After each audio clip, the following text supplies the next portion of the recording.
dengarkan firman-Mu Tuhan, kiranya Engkau senantiasa yang memberikan hati yang lembut, hati yang baru, batin yang baru Tuhan, sehingga kami menerima baik pujian maupun firman Tuhan maupun dalam diskusi atau sharing kami saling mengingatkan, saling mensupport. Terima kasih karena Engkau menyertai kami sepanjang temuan ibadah di kesempatan pagi. Terima kasih Tuhan. Amin. Amin. Ya.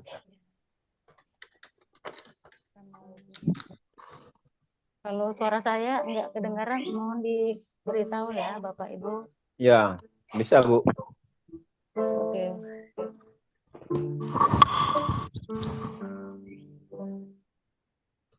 In His time,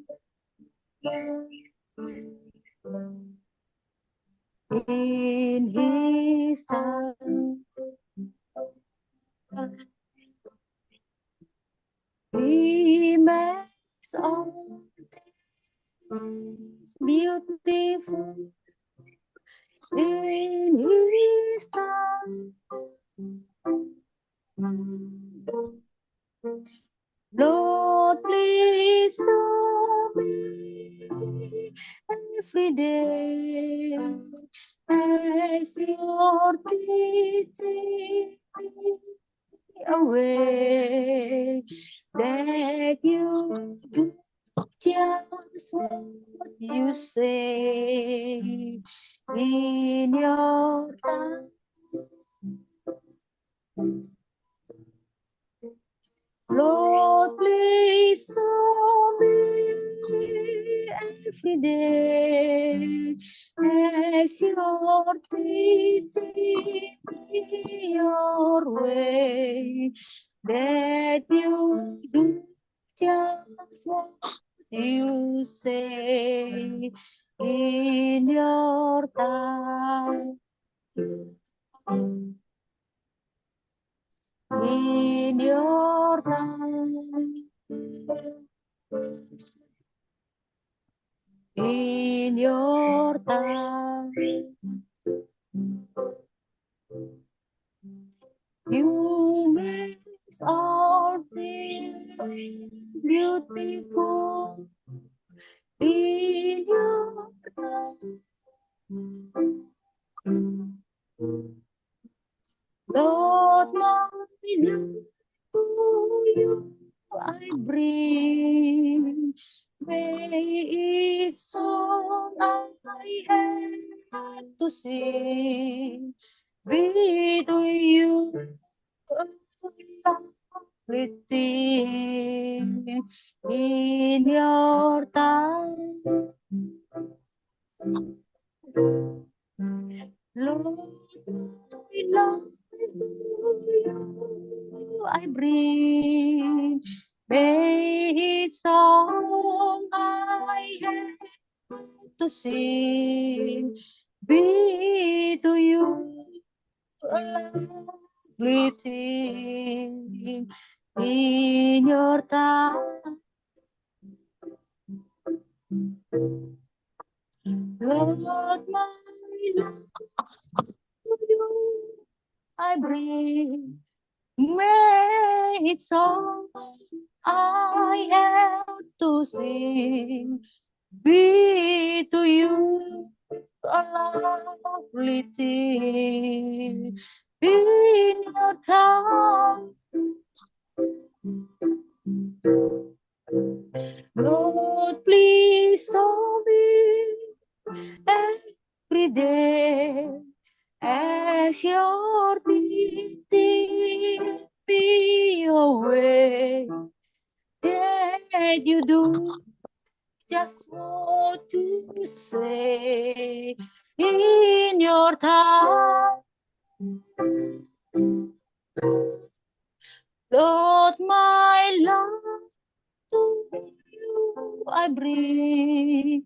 May it so I have to sing be to you everything in your time. Ya, segala sesuatunya waktu Tuhan, Bapak Ibu yang bekerja dan berkarya buat kita ya. Kita harus tetap bersabar menunggu waktu-waktu Tuhan.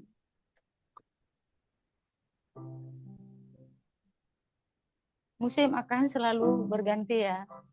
Day by day, hari tiap hari, minggu tiap minggu, bahkan tahun. Tanpa terasa sebentar lagi kita akan memasuki tahun 2025. Tahun yang baru, kiranya Tuhan memberikan kesehatan melampaui tahun ini. Musim akan selalu berganti. Kasih Tuhan tetap abadi.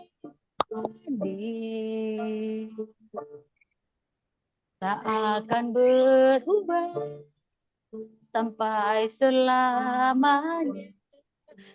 Tetap percaya. Ku yakin Tuhan memberkati. Ku yakin Tuhan melindungi. Burung di udara Tuhan pelihara karena kasih-Nya. Tuhan selalu menolong, selalu menjagaku, sehelai di rambutku tak akan terjatuh tanpa seizin-Mu.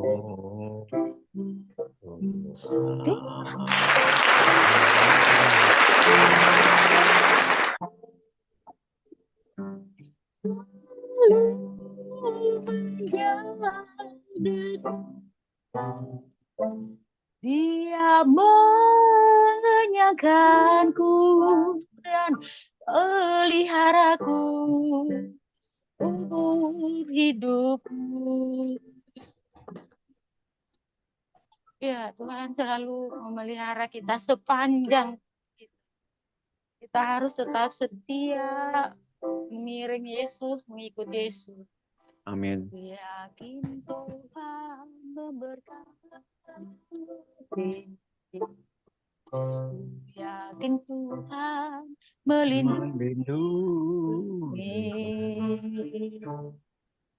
Burung di udara Tuhan pelihara karena kasih-Nya.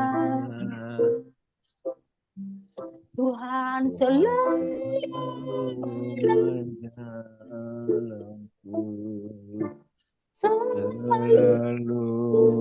menjagaku,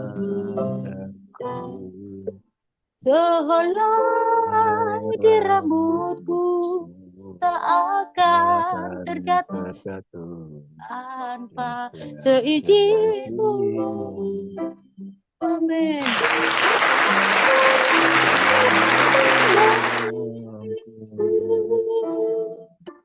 Selalu menjagaku. Dia mengenyangkanku dan peliharaku seumur hidupku. Amin. Dia menyangkanku dan peliharaku hidupku. Amin. Bisa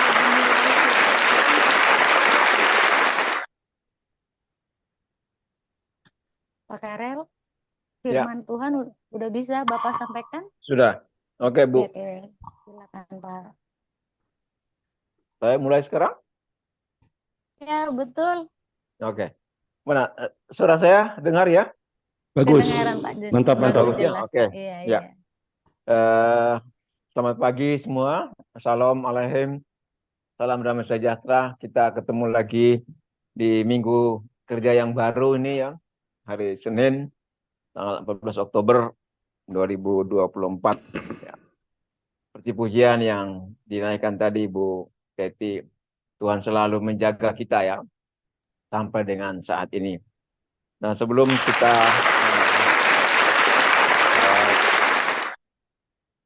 kita memulai perbincangan kita pagi hari ini, kita berdoa duluan.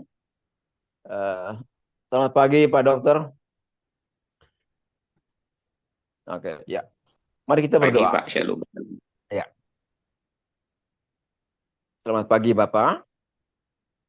Bapak yang baik yang tidak pernah meninggalkan kami berjalan sendiri.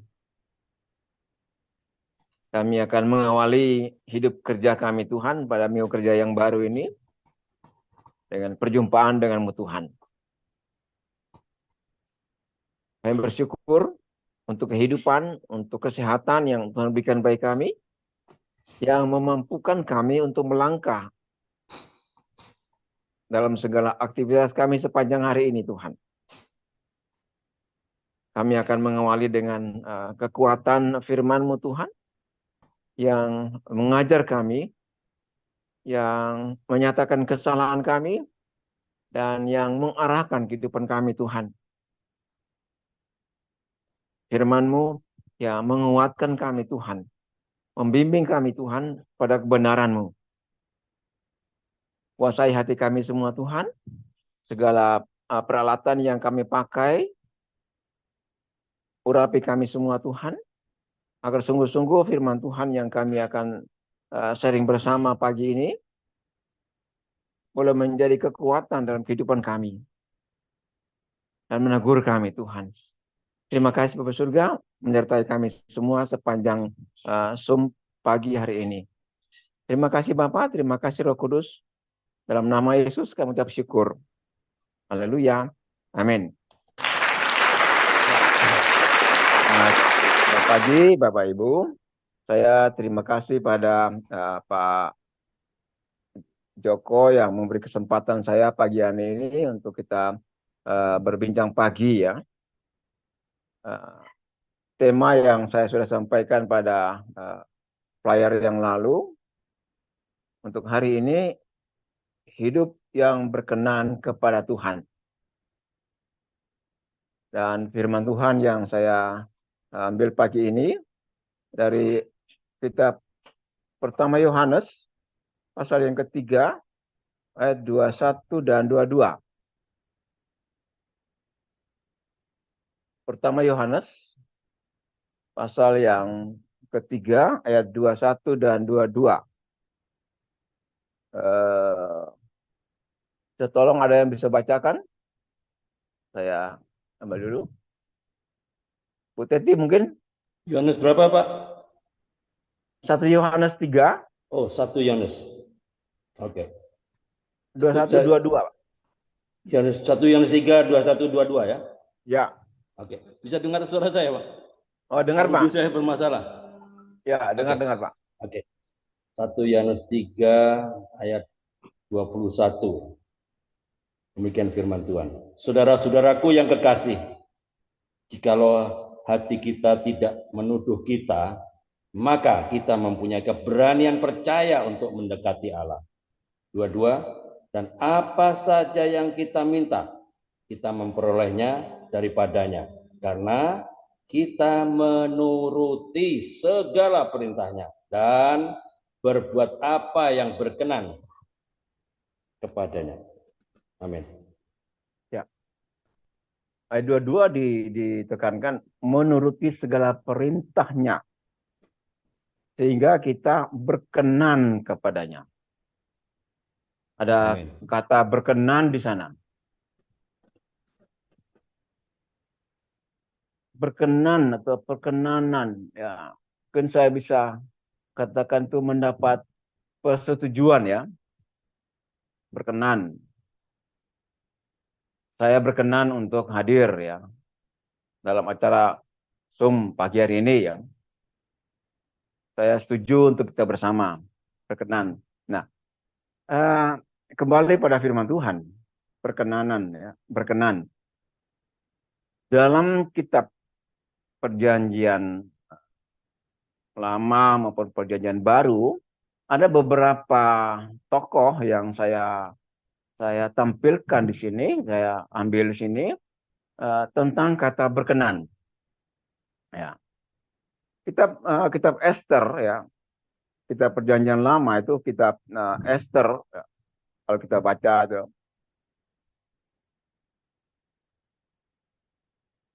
Esther itu di bawah pemerintahan Raja Ahasveros, ya, saya tidak bacakan semua ya, tapi di situ Raja Ahasveros itu berkuasa ya, dikatakan cerita itu dia menguasai 127 daerah dari India, Ethiopia, dan dia tinggal di Benteng Susan. Dan ada seorang Yahudi namanya itu Esther, dia menggantikan Permaisuri Wasti ya, karena Ratu Wasti itu eh, tidak menuruti kehendak kemauan dari Raja Ahasveros sehingga dia dipecat, katakanlah, dan diganti oleh Esther. Nah, Esther ini orang Yahudi ya. Dalam cerita itu ada Haman ya, perdana menteri dari Raja Ahasveros ini, dia ingin membunuh semua orang Yahudi ya. Sana juga ada Mordekai ya. Mordekai itu bapak angkatnya Esther ya.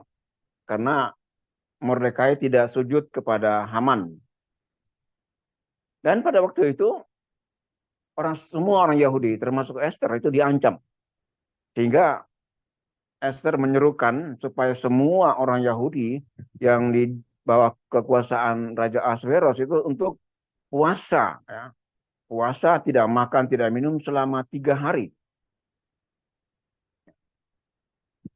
Nah, setelah itu ya Esther maju ya atas desakan dari Mordekai, bapak angkatnya, untuk Esther maju ke menghadap Raja Ahasveros untuk menyampaikan kesedihannya.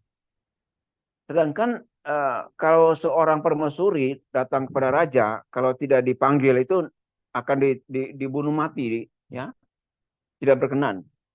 Tapi Esther waktu itu setelah mereka berpuasa 3 hari 3 malam tidak makan tidak minum, semua bangsa Yahudi termasuk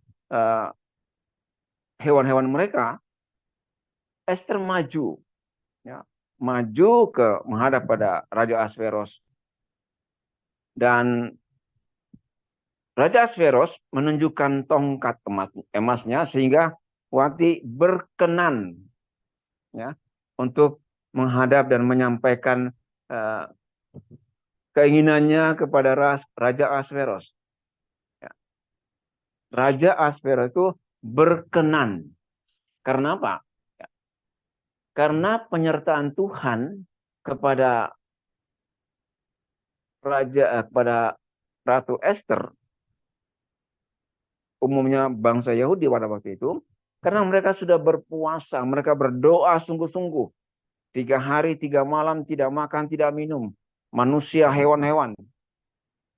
Nah, Tuhan memakai Raja Ahasveros untuk berkenan karena ada sesuatu yang mereka buat, sehingga Raja Ahasveros itu berkenan menerima Ratu Esther karena mereka berdoa berpuasa.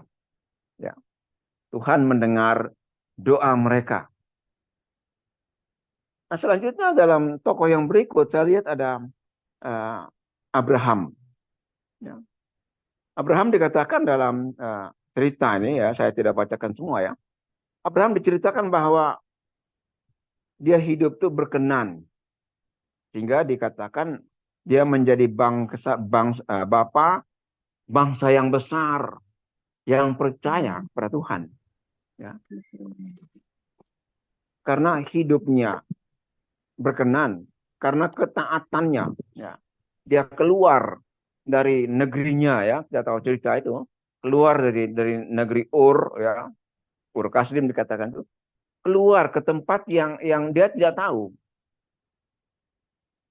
Tapi Tuhan bilang kamu keluar dari zona nyamanmu itu, keluar ke tempat yang nanti saya tunjukkan. Bukan aneh ternyata. Ya. Tetapi Abraham, ya Abram waktu itu, Abram mengikuti perintah Tuhan.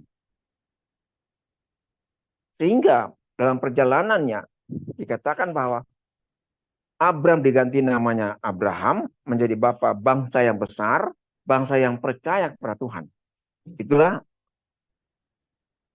bapa orang percaya, bapa bangsa kita. Ya.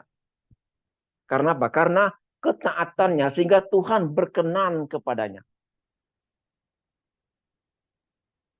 Walaupun dia usia sudah lanjut, tapi Tuhan berjanji bahwa keturunannya seperti pasir di laut, bintang di langit. Ada Ishak yang meneruskan perjalanan kehidupannya. Karena apa? Karena ketaatannya sehingga Tuhan itu berkenan. Ya. Tuhan itu berkenan kepada Abraham. Ya. Dan kita lihat dalam kitab Perjanjian Baru, ya, itu ada Sakaria dan Elizabeth. Ya. Kalau kita baca kitab Lukas ya, kitab Lukas 1 ayat 25 itu, kita tahu cerita ini. Ini saya ambil cerita ini karena kita mau menjelang Natal ya. Ada Sakaria dan Elizabeth. Walaupun mereka sudah lanjut usia, ya, Sakaria lanjut usia dan Elizabeth itu mandul. Ya. Tetapi karena ketaatannya mereka pada waktu itu, ya, pada zaman itu, maka Tuhan memberikan Yohanes, ya. Kalau kita baca kitab Lukas pasal 1 ayat 25, saya minta tolong Pak Andre, Lukas 1, Pak Andre, Tuh Titi, silakan bantu saya. Lukas 1 ya. Ya, Lukas 1 ayat 25, Pak. Oke, Lukas 1 ayat 25 berbunyi demikian. Inilah suatu perbuatan Tuhan bagiku. Dan sekarang ia berkenan menghapuskan aibku di depan orang. Amin. Ya. Sekarang dia, Tuhan itu berkenan menghapuskan aibnya Elizabeth. Karena pada waktu itu kalau orang tidak punya anak itu dianggap dengan sebelah mata. Tetapi karena ketaatan, ya, ada Sakaria, ada Elizabeth, ya, sehingga Tuhan berkenan untuk menghapuskan aib daripada Elizabeth. Karena apa? Karena ketaatan mereka. Hidup sungguh-sungguh berkenan pada Tuhan. Ya. Matius 5 ayat 8, ya. Dikatakan bahwa berbahagialah orang yang suci hatinya, karena mereka akan melihat Allah. Berbahagialah orang yang suci hatinya, karena mereka akan melihat Allah. Amin. Amin. Ya. Kenapa saya katakan tadi, Allah berkenan untuk mereka. Seperti kita lihat baca tadi, kitab Esther ada. Bagaimana Esther itu berkenan di hadapan Raja Ahasveros. Karena mereka puasa 3 hari 3 malam, tidak makan, tidak minum. Bagaimana Abram, karena ketaatannya, keluar dari zona nyamannya ke tempat yang dia nggak tahu di mana tujuannya. Dalam usianya sudah lanjut, dia diberkati. Walaupun ada masalah, tapi dia diberkati dan dia menjadi bangsa yang besar, yang percaya kepada Tuhan.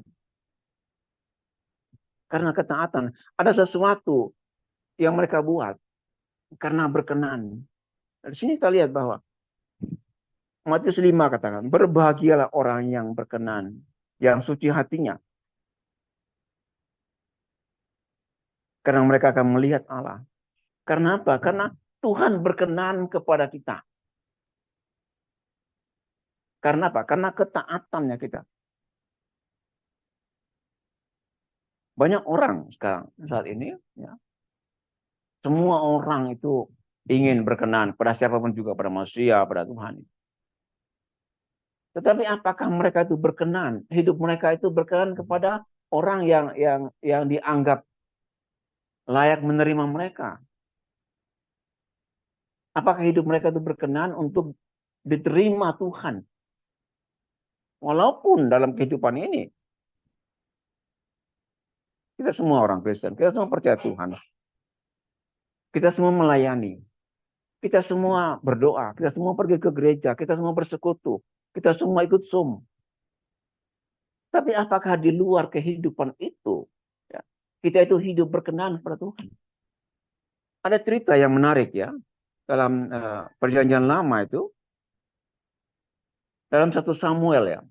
1 Samuel kalau kita baca 1 Samuel 4 sampai ayat yang ke-7 ya. Pada waktu itu bangsa Israel ya di bawah Imam Eli, bangsa Israel itu berperang melawan bangsa Filistin. Bangsa Israel loh. Ini bangsa Israel dulu ya, bukan sekarang ya. Bangsa Israel itu bangsa pilihan Tuhan.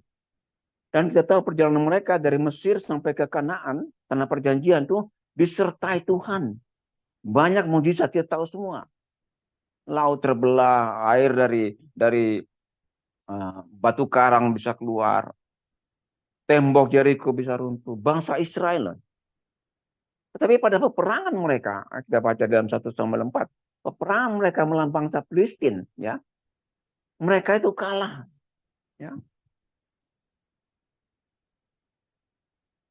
Dikatakan bahwa waktu mereka berperang itu ada 4.000 bangsa Israel itu mati di medan perang. Loh, kok mati mereka? Mereka bangsa pilihan Tuhan kok. Karena apa sebenarnya? Kita lihat kehidupan dari bangsa Israel. Pada waktu itu, pada Imam Eli, dulu belum ada raja, masih ada Imam Eli yang memerintah. Itu anaknya Imam Eli, Hofni dan Pinehas, itu melakukan hal yang bukan haknya mereka.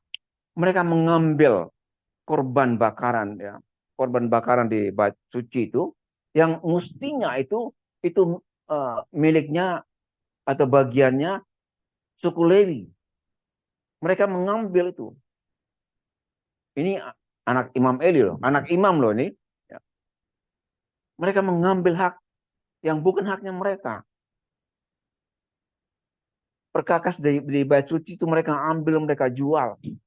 Dan semua bangsa Israel tahu itu. Bahkan bapaknya Imam Eli tahu. Dan dia tidak menegur. Dia katakan, oh ya, jangan anakku, jangan berbuat itu jahat. Dia hanya ngomong saja begitu. Nah, bangsa Israel itu kalah tuh, dalam peperangan. Dikatakan bahwa mereka itu 4.000 mati. Tuh. Aneh ya. Mereka bertanya, kenapa kalau kita mati, jangan kita bangsa pilihan Tuhan? Mereka nggak sadar bahwa mereka itu salah. Kemudian mereka katakan lagi, gini aja tanya. Tua-tua Israel pada waktu itu, kita coba ambil tabut perjanjian yang ada di bait Allah, kita ambil bawa ke medan perang. Kita mengundang hadirat Tuhan dalam peperangan ini.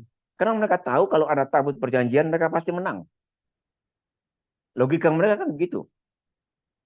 Sehingga mereka ambil tabut perjanjian di bait suci. Hofni dan Pinehas itu anak Imam Eli itu ikut dalam peperang. Bangsa Filistin itu takut. Karena bangsa Filistin tahu kalau ada tabut Tuhan, pasti mereka kalah. Dan bangsa Israel itu punya kekuatan, mereka menang. Pasti menang karena ada tabut Tuhan.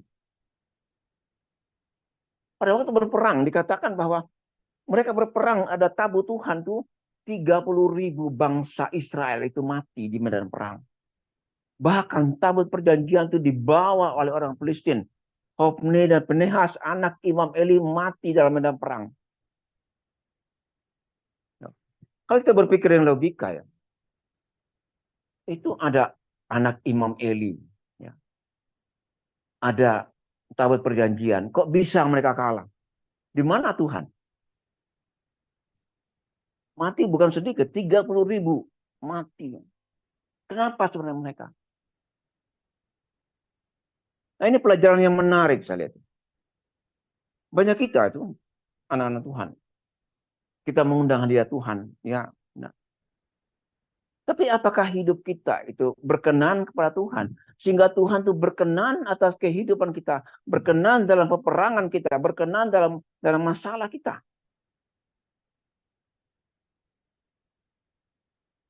Bangsa Israel itu membawa tabut perjanjian, benar. Karena ceritanya mereka pasti menang. Di mana-mana ada tabut perjanjian, mereka pasti menang. Oh, bangsa Palestina aja takut kok, gemetar malah. Tapi toh mereka kalah. Karena apa? Hidup bangsa Israel, Hofni, Pinehas, ya, Imam Eli, mereka hidup tidak berkenan kepada Tuhan. Mereka merampas hak orang lain, hak suku Lewi itu mereka merampas. Perkakas di bait suci itu mereka ambil. Mereka tidak sadar kejahatannya.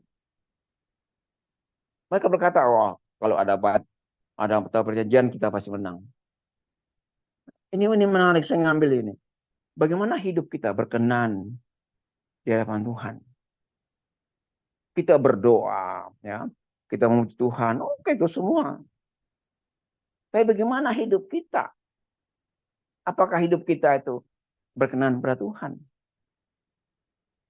Itu yang menjadi masalah untuk hidup kita. Ini peristiwa sejarah ya, dalam kisah ya. Kita sudah nggak alami lagi ya. Kisah perjanjian baru, perjanjian lama itu sudah lewat. Inilah peristiwa sejarah yang menjadi peristiwa iman untuk kita saat ini.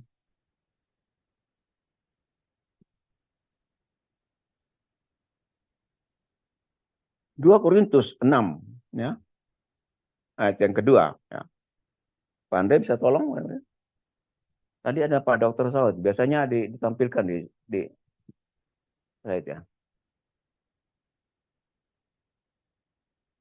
Apa aja? 2 Korintus pasal yang ke-6, Pak. 2 Kor 6. Oke. 2 Kor 6 ayat yang kedua, Pak. Alright, oke. 2 Kor 6 ayat 2 berbunyi demikian. Sebab Allah berfirman, pada waktu aku berkenan, aku akan mendengarkan engkau. Dan pada hari aku menyelamatkan, aku akan menolong engkau. Iya. Terima kasih, Bantu. Pada waktu aku Tuhan berkenan tuh, aku akan mendengarkan engkau. Berkenan. Ya. Kalau mungkin kita balikan ayat ini ya. Kalau Tuhan tidak berkenan, dia tidak akan mendengarkan doa kita. Kan gitu. Ya. Amin. Dikatakan deh, pada waktu aku berkenan, aku akan mendengarkan engkau. Bukan dikatakan aku mendengarkan engkau karena aku berkenan. Tapi diawali, aku berkenan kepadamu, ya, sehingga aku akan mendengarkan engkau. Nah, kita hidup saat ini, ya. Kita semua, ya, saya juga. Ini firman ini juga untuk saya, ya, untuk kita semua sebagai anak-anak Tuhan. Ya. Kita bisa mengoreksi diri kita sendiri. Saya katakan itu peristiwa sejarah, perjanjian lama, perjanjian baru. Tapi itu mengoreksi hidup saya, hidup kita semua. Bagaimana kita hidup takut akan Tuhan. Hidup dalam ketaatan kepada perintahnya. Supaya apa? Supaya hidup kita itu diberkati. Tuhan berkenan kepada kita. Ya. Saya feedback kembali ya. Pada waktu itu pada bangsa Israel setelah mereka kalah, 30.000 mati. Mereka pulang kembali kepada Nabi itu masih ada Samuel ya. Imam Eli mati ya. Imam Eli mati karena kaget anaknya meninggal. Diganti oleh Samuel. Bangsa Israel itu kembali kepada Samuel. Mereka katakan, mengapa Bapak kami kalah? Dan Samuel katakan bahwa kamu harus berpuasa, berbalik kepada Tuhan, hilangkan Baal, tabu-tabu, hilangkan dewa-dewamu, berbalik, berpuasa, bertobat, maka Tuhan akan berkenan. Dan pada waktu mereka bertobat, berpuasa, melakukan segala kehendak Tuhan, atas perintah daripada eh, Samuel, mereka menang tanpa membawa tabut perjanjian. Ya. Kenapa? Karena hidup mereka itu sudah kembali. Mereka tidak berbuat dosa lagi. Mereka taat pada perintah Tuhan sehingga mereka menang. Nah, bagaimana nih kita? Bagaimana yang saya saat ini? Supaya hidup kita berkenan kepada Tuhan. Hiduplah dalam ketaatan. Kita tadi menarik bagaimana Ratu Esther itu menghadap Raja Ahasveros. Mereka berpuasa 3 hari 3 malam. Manusia, binatang itu tidak makan, tidak minum. Doa sungguh-sungguh. Kalau enggak itu mereka mati, dibunuh sama Haman. Perdana menterinya Ahasveros. Tapi karena mereka hidup berkenan, mereka berpuasa, berdoa sungguh-sungguh. Maka Tuhan pakai Ahasveros untuk berkenan menerima Ratu Esther. Dan mengabulkan perintahnya sehingga Haman itu digantung di tiang gantungan yang dibuat oleh dia sendiri. Ini pelajaran menarik untuk kita. Bagaimana kita mau taat perintah Tuhan. Kita hidup berkenan kepadanya. Supaya apa? Supaya doa kita didengar Tuhan. Masalah kita mendapat jalan keluar. Ya. Kebutuhan kita dicukupkan. Dan kita boleh menjadi berkat bagi orang lain. Ini firman Tuhan yang menegur saya. Ya, dan mungkin juga menegur kita semua. Ya. Saya kembalikan ke Bu Teti. Tuhan memberkati kita semua. Selamat pagi.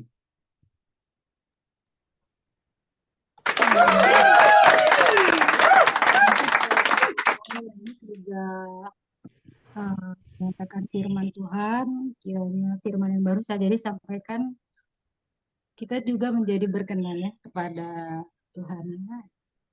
Saya ulangi sekali lagi, merupakan resume juga ya dari firman yang disampaikan, hidup taat, setia, berdoa, berpuasa itu salah satu cara untuk kita berkenan di hadapan Tuhan sehingga kita berkemenangan. Itu tujuannya berkenan itu supaya kita berkemenangan. Mempunyai batin yang suci dan bersih. Itu harus kita pertahankan Bapak Ibu. Baiklah, waktunya kita berdiskusi, bertanya jawab, atau berbagi sharing ya. Tutup doa dulu. Ya, tutup doa dulu. Ya. Saya doa dulu, Bu ya. Oh iya, silakan Pak Karel. Ya. Oke. Bapak di surga, kami mengucap syukur bahwa kami ditegur dengan firman-Mu pagi hari ini. Bagaimana hidup kami supaya itu kami berkenan kepada Engkau Tuhan. Hidup yang taat. Dalam ketaatan itu ada kesetiaan Tuhan. Bagaimana kami belajar taat setia kepada Engkau Tuhan. Mengikuti jejak leluhur kami Tuhan. Bapa kami Abraham, Zakaria, Elizabeth, Esther. Mereka hidup berkenan Tuhan. Mengucap syukur Tuhan untuk firman-Mu pagi hari ini. Yang mengawali, menguatkan, menegur kami Tuhan. Memperbaiki kelakuan kami Tuhan. Amin. Kami hidup berkenan kepada Engkau. Terima kasih Roh Kudus yang menguatkan kami. Yang memampukan kami untuk melakukan segala kehendak-Mu dalam kehidupan ini Tuhan.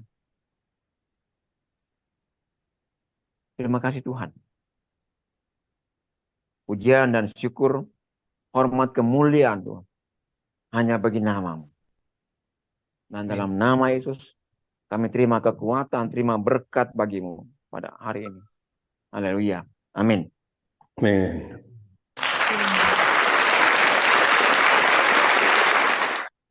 Sekali lagi terima kasih Pak Karel ya yang sudah menyampaikan firman Tuhan. Tuhan kiranya memberkati Bapak dan pelayanan dan Amin. ke amin. Haleluya.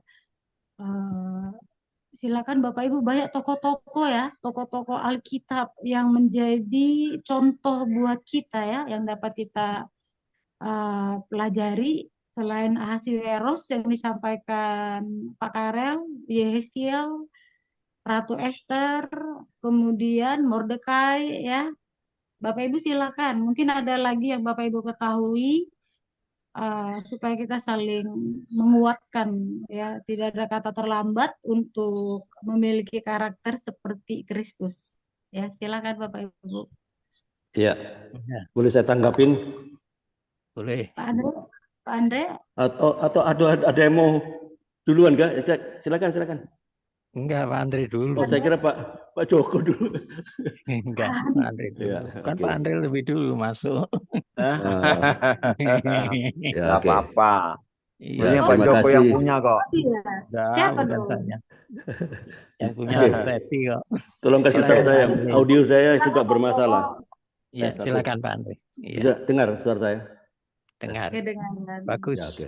Ya, terima kasih Pak Karel ya. Firman-Nya pagi ini ya.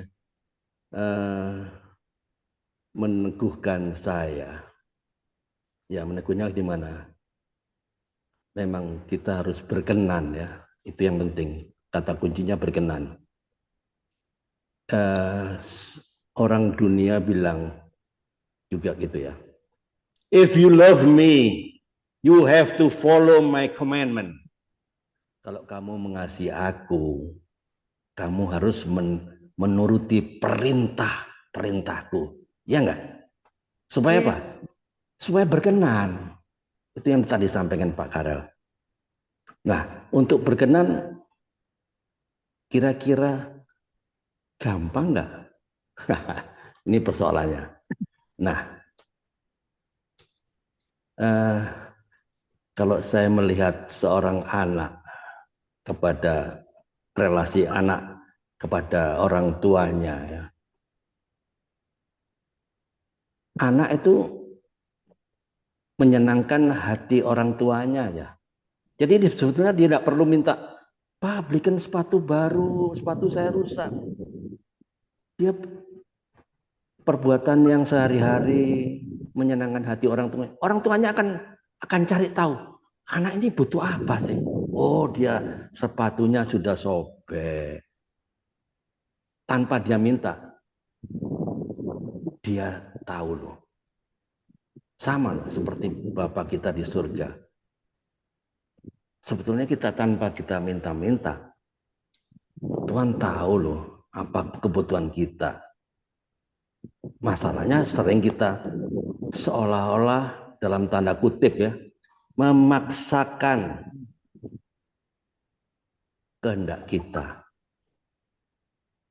Ya, kehendak kita itu seolah-olah dipaksakan kepada Tuhan. Lalu jadinya apa? Siapa yang jadi Tuhan? Jangan-jangan kita tanpa sadar ya. Nggak ada orang di sini, nggak di sini, di sana loh, di orang di Ethiopia sana. Sini orang baik-baik. Orang semua akan menyenangkan hati Bapa kita di surga. Nah, disinilah saya mendapat ayat satu lagi yang ada korelasinya ya dengan apa yang disampaikan Pak Karel. Efesus 1 ayat 11 sampai 14. Nah, ini saya juga kena juga ya. Aku katakan di dalam Kristus, karena di dalam Dialah kami mendapat bagian yang dijanjikan. Nah, saya ulang lagi ya. Di dalam Kristus, karena di dalam Dialah Efesus berapa? kami mendapat. Efesus 1 Ya. 11 sampai 14. Oke. Dia dibilang Ya. apa? Di dalam Kristus, karena di dalam Dialah kami mendapat bagian yang dijanjikan. Kami yang dari semula ditentukan. Nah, kita semua ditentukan loh. Ya, bukan kamu yang memilih aku kan? Aku yang memilih kamu. Yohanes 15:16 kan? Nah, kami yang dari semula ditentukan untuk menerima bagian itu sesuai dengan maksud Allah.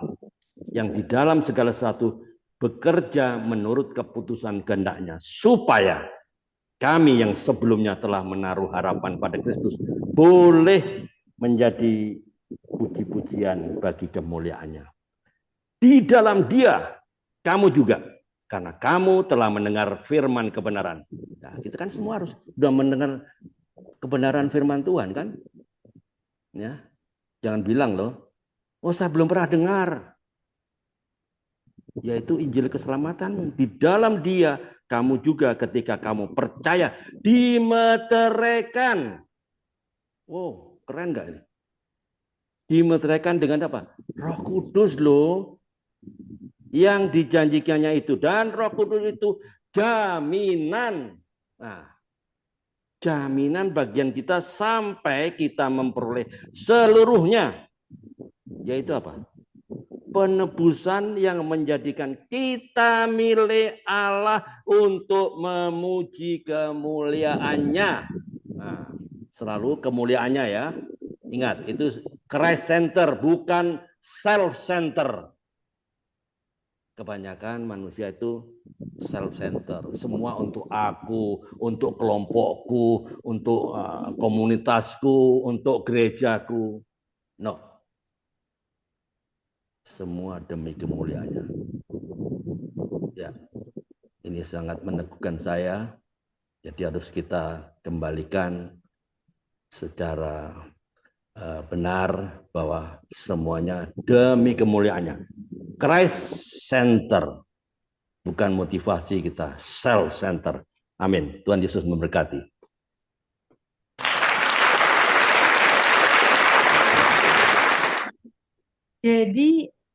Jadi muncul pertanyaan Pak Andre, sebentar ya Pak Karel ya, dari Ya.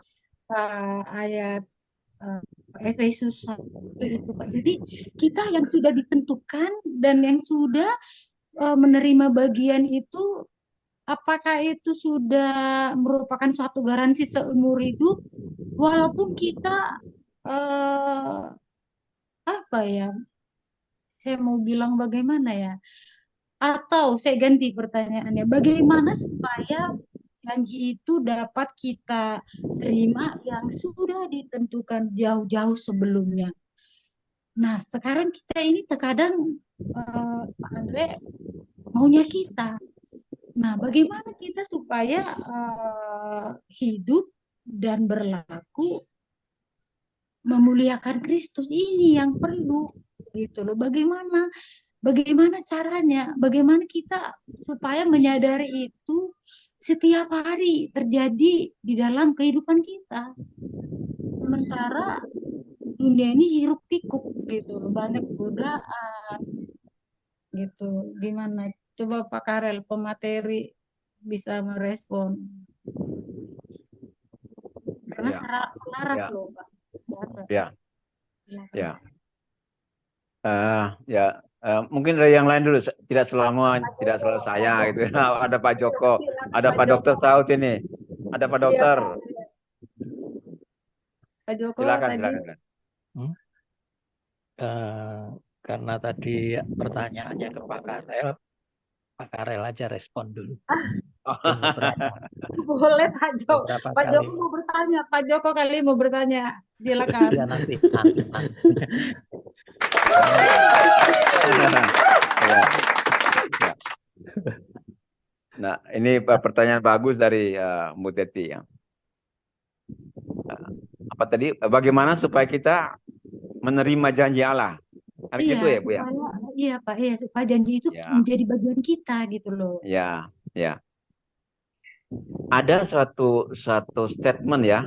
Saya pernah dengar itu Pak Dokter pernah sampaikan ya. Kita itu kan sudah ditebus oleh darah Tuhan. Kita sudah tidak berdosa lagi. Banyak kali orang bilang tuh begini. Saya manusia berdosa kok. Jadi kalau saya salah Tuhan ampuni kok. Nah, itu statement itu katakan itu perlu dipertanyakan pertobatannya itu sampai di mana. Ya. Kita ya, anak Tuhan. Ya. Kita sudah ditebus oleh Tuhan. Kita sudah tidak berdosa lagi karena penebusan Tuhan Yesus. Tetapi kita masih berbuat dosa. Nah pertanyaannya itu, pertobatanmu sampai di mana? Kau masih berbuat dosa lagi? Berarti Anda belum bertobat dong. Nah kata Pak Andre itu, tomat itu. Nah, tobat kumat. Itu. Nah, bagaimana supaya kita menerima bagian, menerima warisan, menerima bagian yang dijanjikan Tuhan. Tadi Pak Andre katakan Efesus 1. Dikatakan bahwa aku Tuhan, katakan di dalam Kristus. Di situ ada tanda petik. Di dalam Kristus. Ya. Karena dalam dialah kita mendapat bagian. Berarti kita harus ada di dalam Kristus.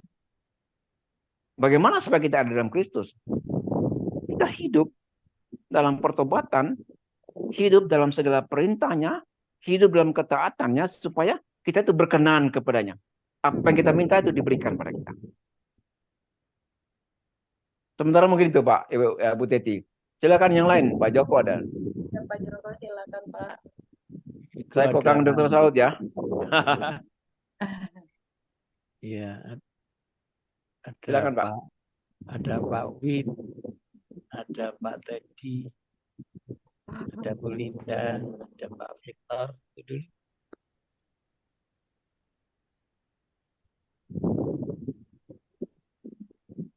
Silakan yang lain ya. Oke. Silakan. Kita bincang-bincang pagi. Kalau tidak ada, saya dulu. Jadi begini, berbeda ya, bahwa untuk melakukan sesuatu perintah Tuhan sehingga kita berkemenangan itu pada zamannya nabi-nabi dengan zaman kita itu memang sudah berbeda. Jadi kalau ditanya tokoh-tokoh siapa di zaman perjanjian lama yang menjadi idola kita, itu menyangkut bangsa. Sementara di zaman perjanjian baru, itu tidak menyangkut bangsa, tapi menyangkut pribadi. Kenapa? Karena di dalam kita itu sebenarnya kita itu sudah disediakan lengkap. Ya kita sebagai bait suci, nggak usah lagi kemana-mana. Perang sudah pasti menang, gitu loh.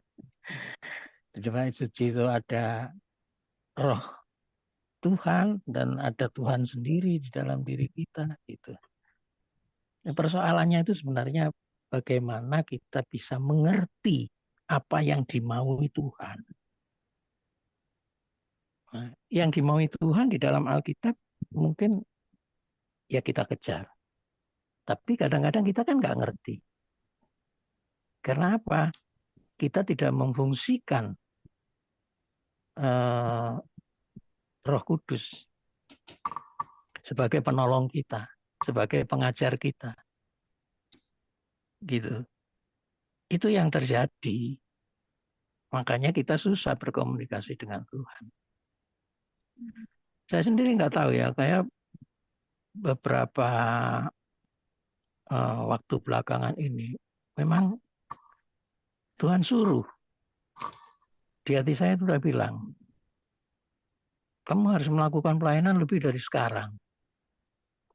Dan nggak lama sesudah itu, saya dapat pewahyuan untuk membentuk satu komunitas baru yang isinya adalah orang-orang yang Tuhan tentukan. Dan nggak sengaja ketemu juga dengan orang-orang yang memiliki pewahyuan baru itu. Dan akhirnya kita membentuk satu komunitas baru, tapi isinya cuma 4 orang. Tapi tahu nggak apa yang dikerjakan? Tiap saat kita itu berkomunikasi dengan Tuhan. Jadi 3 teman saya itu melihat dahsyat. Mereka punya karunia kenabian, punya karunia ini itu. Sementara saya enggak. Saya hanya Tuhan berikan satu karunia, yaitu karunia hikmat dan pewahyuan itu aja. Nah, dari mereka akhirnya kami saling komunikasi dan saya tahu bagaimana Tuhan itu mengasihi kita.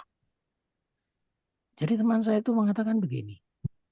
Salah satu teman, Pak Joko, Tuhan itu senang loh kalau melihat Pak Joko susah. Gitu. Oh iya, iya. Wah, kalau gitu saya kadang-kadang kalau berbicara, wah Tuhan ini lucu ya. Memang kadang-kadang sesuatu yang tiba-tiba saya menginginkan sesuatu, Tuhan berikan sesuatu itu, dan sesuatu itu lebih daripada yang saya harapkan, dan ada unsur yang menyenangkan saya, sehingga saya enggak langsung terima kasih Tuhan. Wah Tuhan ini lucu. Gitu. Lucu itu karena memuji Dia. Nah di situ saya sukacita. Rupanya di situ Tuhan rasanya sudah disenangkan. Gitu. Tapi yang lain, teman yang lain bilang bahwa Pak Joko itu banyak orang yang banyak musuhnya katanya. Nah saya kaget juga. Wah orang seperti saya coba berbaik pada orang, kenapa saya dimusuhi? Gitu kan. Tapi di teman saya bilang, Pak Joko nggak usah khawatir. Karena panah-panah yang dilepaskan oleh musuh itu, Pak Joko sudah bisa menahan sendiri. Karena Pak Joko sudah diberi perisai dan tombak untuk menahan itu. Hanya saja perisai dan tombak itu bukan hanya untuk Pak Joko sendiri melakukan peperangan pribadi, tetapi juga untuk membantu orang-orang lain yang mengalami serangan-serangan musuh yang tidak ada membantunya. Maka perisai itu harus dipakai, tombak itu dipakai. Ini simbolis, tapi bagi saya maknanya itu sangat besar. Sehingga kami kalau bertemu setiap pagi itu jam 5. Sehingga ini tadi saya telat karena kami baru selesai doa. Kemudian kalau hari jam 4 sore kita ketemu hanya dalam bahasa roh di rumah masing-masing. Ketemunya hanya melalui Zoom berempat saja. Dan ini satu pengalaman yang saya pikir baru dan menarik, yang saya ingin bawa pada teman-teman. Dan juga saya melihat bahwa Kepas ini itu sudah mulai juga Tuhan tarik ke dalam satu situasi yang jauh berbeda mungkin dengan komunitas yang lain. Yang pasti yang pagi, karena pagi ini besok kita sudah mulai mengubah. Karena Tuhan pesan lewat Pak Saud, lewat Pak Desem, dan saya sendiri, kami sempat bertiga bertemu, menyatukan visi kami, benar nggak Tuhan ngomong gini? Ternyata betul. Jadi yang pagi itu nanti Pak Desem akan mengajarkan mengenai profetik dan supernatural sebenarnya. Ya, dan sebenarnya mulai hari ini, tapi karena saya janji dengan Pak Karel untuk memberi kesempatan Pak Karel, dan Pak Karel memang pagi ini saya luar biasa, saya dibukakan sesuatu, saya diberkati banyak hal dari apa yang Pak Karel sampaikan pagi ini. Itu Bapak Ibu, jadi kita nggak bisa untuk mengatakan bagaimana Tuhan, yang penting bagaimana kita itu dekat dengan Tuhan, mengenal apa suara hati Tuhan. Amin. Melalui membuka panca indera roh kita. Ya. Itu Bapak-bapak Ibu. Dan jujur ya, kami ceritain. Kami berempat itu disuruh mengawal kegiatan gereja tanpa nama. Tapi kita tidak disuruh perang kalau tidak langsung berhadapan dengan musuh. Karena kan kami itu ditugasi untuk musuh-musuh kita bukan terdiri darah dan daging dalam Efesus 6 itu. Nah, kita diperlengkapi dengan senjata perang itu sudah. Memang tidak kasat mata, tapi secara tidak kasat mata itu kita merasa memang iya benar dalam peperangan benar. Nah, tugas kita itu bukan untuk yang utama untuk perang, tapi untuk mengintai. Ini ada tim dari gereja tanpa nama ini, yang kami banyak hanya ketemu di Zoom, tapi juga kadang-kadang onsite. Itu sedang KKR di Uganda sejak tanggal 6 kemarin sampai tanggal berapa. Ini ada Pak Wid di sini, teman saya ini. Ya, ini tahu ya bahwa kita itu ternyata ditugasi untuk mengintai, membuat peta-peta, pemetaan, sehingga nanti terjadi itu pemetaan kita laporkan pada mereka yang di lapangan itu nanti yang mengikuti. Itu. Nah, hal-hal ini memang tidak bisa dijelaskan secara nyata, tapi itulah bahwa segala sesuatu yang terjadi di alam nyata ini sesungguhnya dimulai dari alam roh. Dan rupanya kami ditarik untuk menjadi sesuatu di alam nyata melalui satu kegiatan di alam roh. Agak menyimpang, tapi mohon maaf, itu saya pikir satu kesaktian karena pagi ini tadi saya didorong untuk menyampaikan ini kepada Bapak Ibu karena waktu kita sudah semakin dekat. Tuhan Yesus akan segera datang. Kapan kita nggak tahu, tapi kita harus berjaga-jaga dan waspada. Tuhan Yesus berkati kita semua.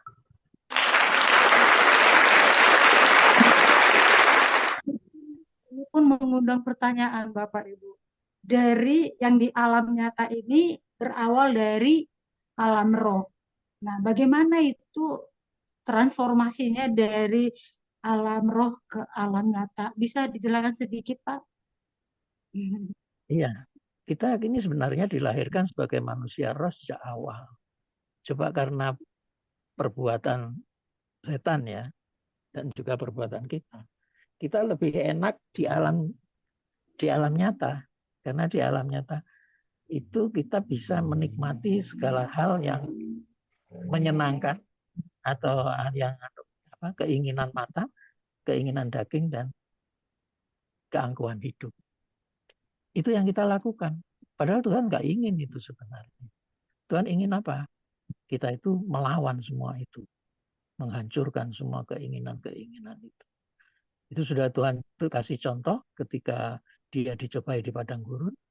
Ya dia puasa dulu, ya 40 hari, kemudian dicobai di padang gurun dan dia menang. Sementara keinginan mata, keinginan daging, keinginan keangkuhan hidup itu ketika iblis pertama kali memakai senjata rahasia iblis itu pada Adam dan Hawa, mereka jatuh, kalah. Tapi pada Yesus justru iblis yang kalah. Tapi iblis nggak mau ngalah.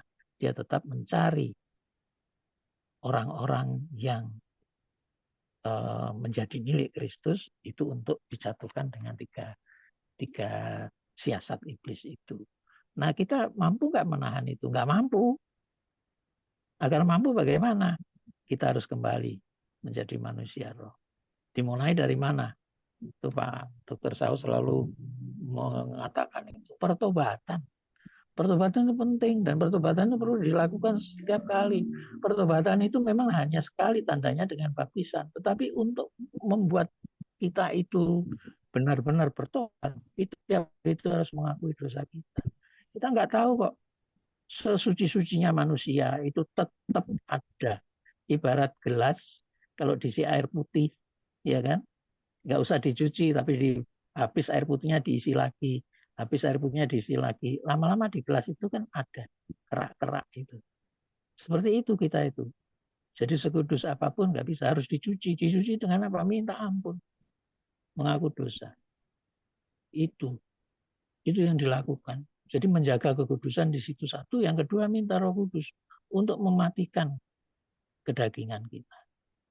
Nah, ketika kita dimatikan kedagingannya oleh Roh Kudus, ketika pertobatan kita dimeteraikan dengan darah Yesus, ketika kita dikuduskan oleh Roh Kudus, maka kita dimeteraikan dengan Roh Kudus itu. Makanya ada baptisan roh namanya. Dan ketika baptisan roh itu, kita menjadi anak-anak Allah.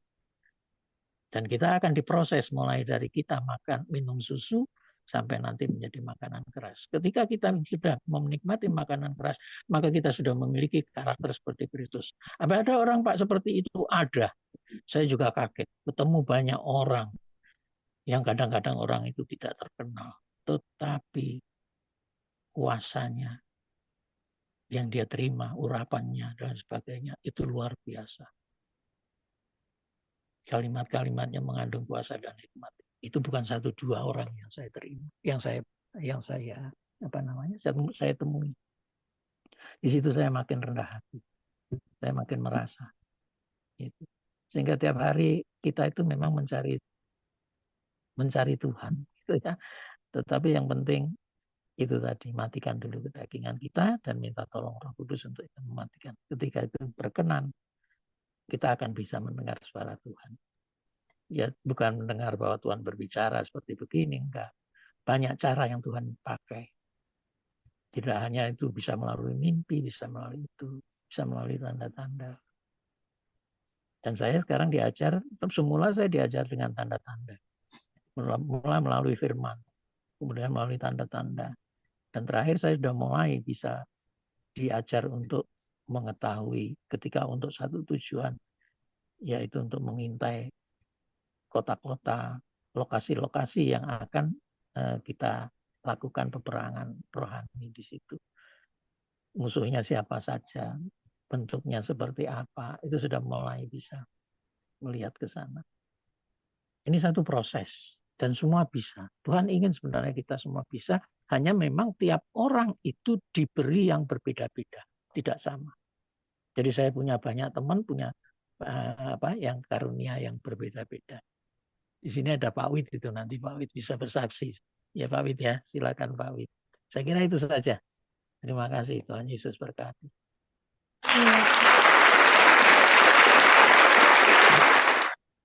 Berarti hidup dipimpin oleh Roh salah satu cara untuk mencapai berkenan. Ya, Pak Karel. Ya, Pak Karel. Makat ya, setuju ya. Baik, Bapak Ibu yang lain, Pak Dr. Saud, Pak Bu Gladys, Pak Victor, silakan. Ada Delit, Linda Agun, ayo 2-3 menit silakan menyampaikan inspirasi atau apresiasi firman Tuhan yang barusan disampaikan oleh Bapak Karel. Bu Rustin, silakan.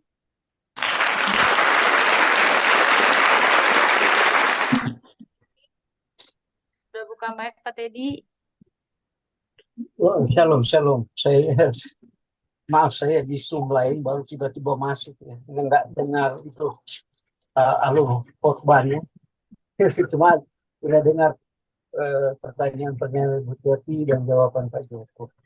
Saya sebenarnya kalau saya kembali cerita, memang pertanyaan Bu Teti itu sifatnya filosofi gitu ya.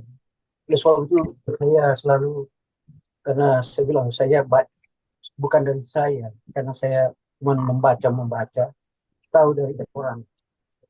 Pertanyaan Bu Teti itu memang menarik, bagus sekali, yang sifatnya ilmu pengetahuan ya. Tapi kalau di firman sebenarnya oleh sebab itu di dalam dunia filsafat cuma dibagi 3 ya Pak. Ada pengetahuan, ada agama, ada filsafat, ada 3. Pertanyaan-pertanyaan yang dilontarkan Ibu Teti memang kalau kita tidak menjawab secara itu, kita akan kebingungan. Tadi kalau Bu Teti sederhanakan, bagaimana mau menjalankan itu? Itu kita harus banyak dari pengajaran, pelajaran, dan itu yang diperlu. Cuma diajarkan itu. Kemudian di firman Tuhan selalu kita dengar bersama bahwa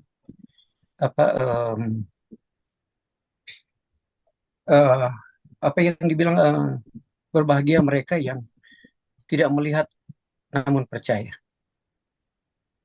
Orang Kristen itu, iman Kristen itu cuma diajarkan percaya, bukan diajarkan melihat. Oleh sebab itu ada filosofi 2 antara Yunani dan Greka dengan orang-orang kita orang Kristen, dua pandangan. Kita cuma dengar, tidak melihat. Mau mengajarkan tentang bagaimana dan lain sebagainya untuk menjalankan firman Tuhan, kita dengar aja apa yang dikatakan firman Tuhan. Tetapi kalau kita mencoba mendekati dalam pendekatan filosofi dan pendekatan ilmu pengetahuan, kita tidak akan ketemu. Oleh sebabnya titik terang yang dikatakan, berbahagialah mereka yang tidak melihat namun percaya. Bagaimana yang mengerti tentang Roh Kudus? Kita cuma percaya bahwa Roh Kudus ada di dalam kita. Tapi kalau kita mau cari argumentasi, banyak. Aristoteles bilang bahwa di dalam hidup kita ada, saya bilang pernah khotbah itu ada jiwa, ya, ada kemauan, dan ada emosional. Cuma 3. Tapi tidak ada di dalam manusia, tidak dalam pengajaran dunia itu. Yang bicara ada kekudusan, ada kesucian, ada kasih, itu tidak ada pernah diajarkan. Cuma bagi kita yang punya kesucian, kekudusan, dan kasih itu. Ya pertanyaan-pertanyaan kita, kalau oleh sebab itu saya sendiri kalau mau kembali ke ajaran-ajaran, saya bilang Marxisme dan ateisme lain sebagainya. Kadang-kadang pengajar-pengajar teologi itu, kalau saya masuk ke situ mereka tidak mampu jawab, karena saya lagi berdalih tentang filosofi, gitu. Apalagi kita berdalih tentang ilmu pengetahuan. Banyak pengalaman-pengalaman umpamanya. Oleh sebab itu saya bilang di firman Tuhan itu kita cuma baiklah, itu yang saya bilang, kita hanya percaya aja maupun tidak melihat. Itulah karya Roh Kudus di dalam hidup kita. Oleh sebab itu banyak orang keluh kesah di dalam kehidupan kita karena dia ingin melihat, bukan percaya. Banyak yang menangis sampai berteriak-teriak Tuhan, Tuhan. Dia itu berteriak bukan karena apa, dia ingin melihat, bukan ingin percaya. Itu saya mau sampaikan kepada orang yang sakit, mau dia sakit dengan bentuk, karena dia ingin melihat, bukan ingin percaya. Orang yang bisa disembuhkan cuma percaya aja kepada Yesus Kristus Juru Selamat melalui firman Tuhan.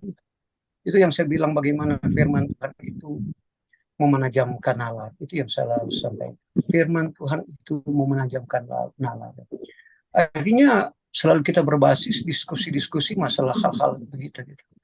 Sebenarnya intinya cuma satu yang kita ulang-ulangi lagi, bahwa berbahagialah kita yang tidak melihat dan percaya. Itu yang diajarkan Yesus Kristus. Nanti barangkali kalau Bu Teti lagi bertanya, sampai kita mulai berbicara tentang penciptaan yang sering kita diskusikan, ya kan? Bagaimana ya itu Kejadian 1, bagaimana Yohanes 1, akan kembali lagi berbicara ke situ. Bagi kita yang satu, kalau kita mau tanya, oh ini ada firman begini, ada firman begitu, bagaimana kita menjalankan, kan? Bagaimana mau kita merealisasikan? Pertanyaannya cuma satu, percayalah, jangan dulu melihat. Berbahagialah dia orang itu. Itu janji Tuhan seperti itu. Ya kadang-kadang memang benar, kadang-kadang kita tidak mampu jawab. Kalau orang itu lagi logikanya itu benar, Bu Teti benar. Logikanya jalan, rasionalnya jalan. Karena pertanyaan itu pernah muncul kepada satu orang teologi dan seorang teologi itu menjawab. Dan saya mengadopsi jawabannya itu seperti yang saya sampaikan tadi. Pengajaran harus diajarkan, orang itu harus diajarkan kalau dia tidak tahu. Dan dia akan mengerti bagaimana karya keselamatan Allah di dalam kehidupan kita. Ya tadi saya ibadah ya, tadi sore. Ya, ini masih malam minggu, di hari Minggu malam di Amerika. Itu Pastor Amos itu berkhotbah tentang Job, tentang Ayub. Sama dengan pertanyaan Ibu Teti. Dia berbicara lagi tadi khotbah di dalam Matthew tentang orang kaya yang sulit masuk surga. Lebih gampang seekor unta katanya. Iya, pertanyaan sama ini Ayub juga sama kok. Sampai dia menghina Tuhan. Begini begono, karena bagaimana dia diuji gitu. Tapi ujiannya itu sebagai ujian diuji dia itu sebagai manusianya itu yang dia tidak mampu hadap. Sehingga pertanyaan-pertanyaannya, jawabannya cuma satu. Dia nggak mengeluh karena pengetahuan. Dia bilang memang pekerjaan Allah di dalam kehidupan kita. Ini juga ada kesaksian sederhana. Saya 3 hari lalu berkunjung kepada satu keluarga. Pas di halaman rumah belakang itu ibu datang dan mengeluh. Sampai dia bicara kepada saya. Tuhan, dia bilang, Pak Teddy, itu dia bersaksi. Pak Teddy, saya marah kepada Tuhan Yesus Kristus. Dia bilang begitu. Saya seolah-olah Tuhan tidak memperindahkan dia, itu mungkin kalimat itu. Setiap minggu saya rajin ke gereja. Setiap ini kenapa pergumulan saya hidup seperti ini? Menyekolahkan anak, mau cari kerja, ditolak. Seolah ada pergumulan berat di dalam kehidupan keluarga. Dan dia bilang begitu. Dia cuma bilang, dia marah kepada Tuhan. Saya tidak mau menyampaikan firman, tapi saya mau menyampaikan dari pengalaman hidup saya. Saya bilang, saya lebih berat. Saya bilang, saya lebih menderita.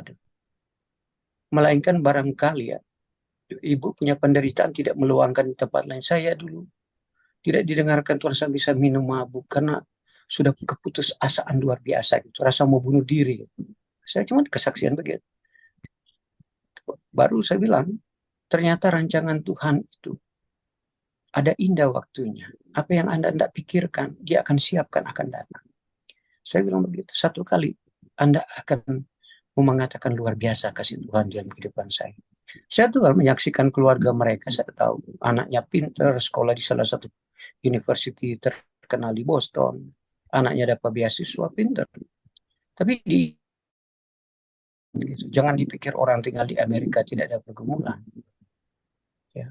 Setelah itu, ya karena dia mau mengatakan seperti itu, saya bilang itu saya bilang tidak, dia menyangkal Tuhan, tapi dia lagi menyangkal itu bagaimana mau menyaksikan karya Tuhan di dalam kehidupan keluarga dia, ya, di dalam kehidupan dia.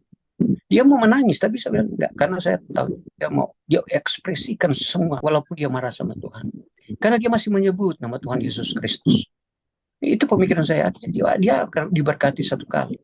Cuma bagaimana Tuhan, kesaksian ini cuma bagaimana seperti Ayub gitu. Ya, yang saya mau coba luruskan ini cuma satu ya. Kepada Bu Teti saya mengerti. Pertanyaan-pertanyaan seperti Bu Teti itu memang betul, tidak salah. Tapi Bu Teti lebih banyak pendekatan kepada terminologinya, ilmu pengetahuan dan filosofi gitu. Tetapi jawabannya sederhana adalah bagi orang yang percaya Roh Kudus sudah ada dalam kehidupan kita. Bagi orang yang percaya bahwa kita ini sudah dibungkus oleh kasih Roh Kudus. Cuma barangkali kita ini manusia, saya bilang punya potensi, punya kapasitas, ya, diberikan kemampuan kita, akal sehat kita, kecerdasan kita, ya, untuk merespon apa yang ada di kehidupan kita, apa yang di dalam diskusi kita. Saya senang. Berarti otak kita itu, kognitif kita bergerak waktu mendengarkan khotbah. Itu ya saya senang gitu, bergerak. Itu ya kita bersyukur Tuhan masih berikan kecerdasan bagi kita untuk merespon khotbah dari Bapak tadi gitu. Nah, itu saya senang gitu. Tetapi dari situ saya bilang ulang lagi. Kalau kita masuk ke dunia akademika, di akademis gitu, kita akan dapat pelajaran itu, yang filsafat itu, agama itu, dan ilmu pengetahuan itu apa dibagi 3 itu. Kemudian nanti kita kalau dalam belajar ilmu sosiologi, kita akan dapat pengetahuan tentang apa itu kebudayaan, apa itu agama. Nah, nanti di situ memang berpelajaran, bagi saya dulu sudah dapat membedakan apa agama dengan kebudayaan. Unsur-unsur kebudayaan apa gitu. Kemudian agama dipisah dari kebudayaan. Kalau bagaimana agama adalah bagaimana kita berhubungan dengan Tuhan dan kekekalan hidup kita. Kalau kebudayaan bagaimana hasil budi dan daya, menciptakan hukum, menciptakan seni, menciptakan apalagi semua yang daya cipta, ilmu pengetahuan, teknologi. Nah, itu bagian dari kebudayaan. Tapi itu sebagai ilmu.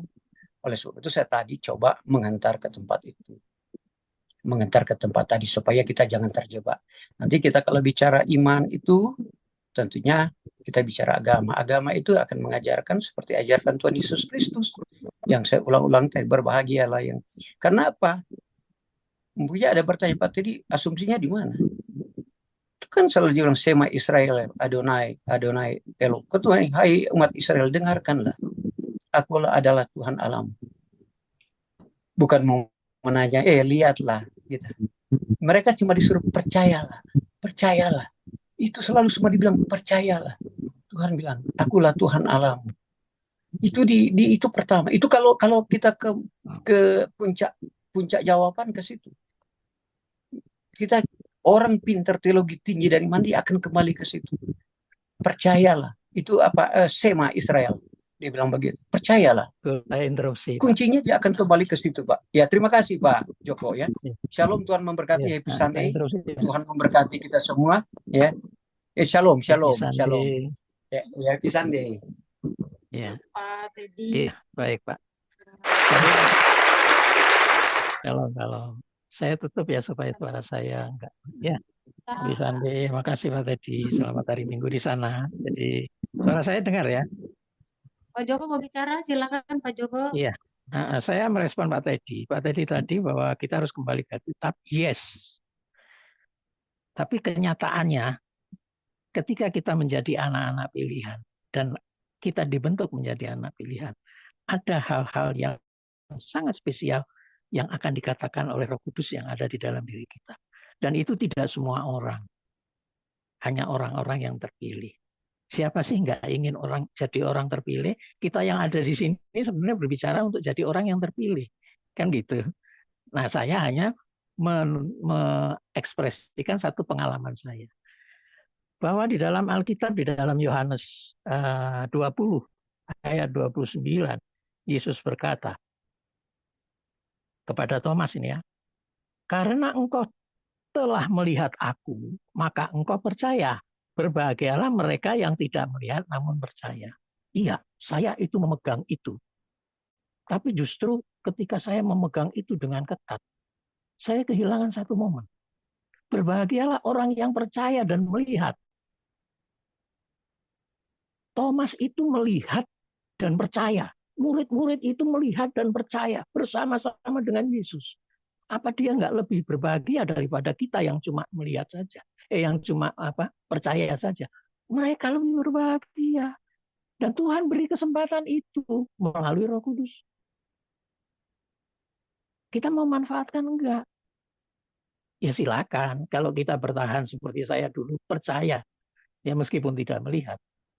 Saya itu sampai waktu saya ke Holy Land, saya itu di sana tanya, Tuhan, aku percaya sama kamu. Meskipun aku tidak melihat, tapi di Holy Land ini, di tempatmu, aku ingin melihat kamu. Apa Tuhan muncul ke saya? Tuhan muncul.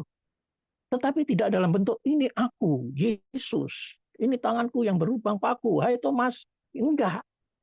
Tuhan itu hanya bilang gini, ketika saya berdoa di rumah mertua Petrus, yang dipakai untuk menurunkan orang lumpuh dari atas atap itu, ya, itu sekarang menjadi satu gereja dan rumah itu ada di bawah, di atas itu dibangun satu gereja, lantainya kaca.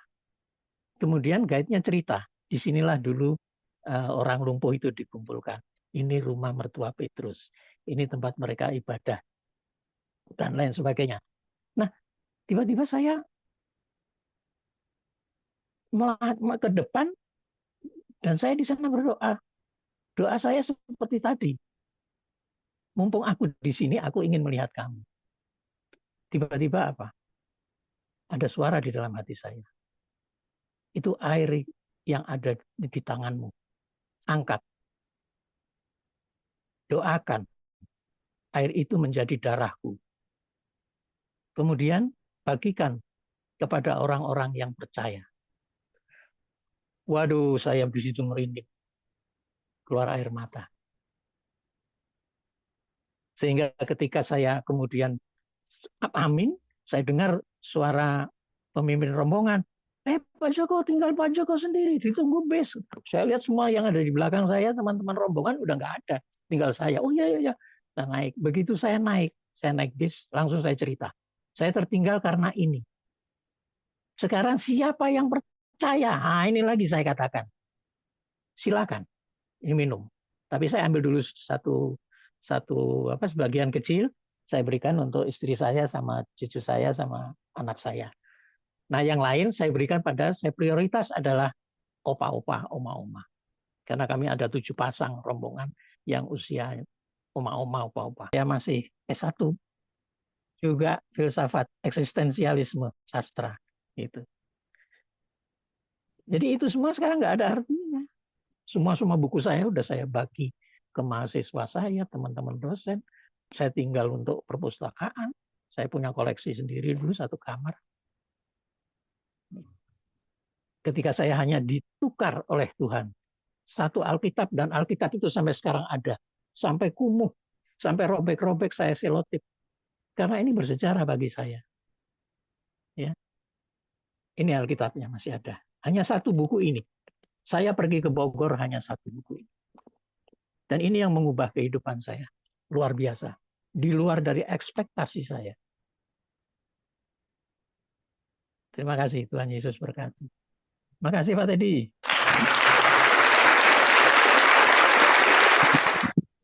di disatukan ya Pak Teddy sama Pak Joko ya, beriman, percaya dan melihat. Ya, emang the final result if we believe ya akan mendapatkan hasil akhir melihat kenyataan begitu. Bukan begitu Pak Karel? Apakah beriman dan percaya itu merupakan instrumen, salah satu instrumen untuk kita bisa diperkenan Tuhan sehingga kita berkemenangan, Pak? Silakan Pak Karel. Iman yang bagaimana yang harus kita miliki, begitu? Atau percaya yang bagaimana, Pak Karel? Kan nanti kalau kita udah berkenan seperti Ratu Esther kan melihat kemenangan kan, semua orang Yahudi pada waktu itu terselamatkan. Nah, sekarang coba Bapak buat relevansinya kepada kita, kehidupan kita ini loh Pak.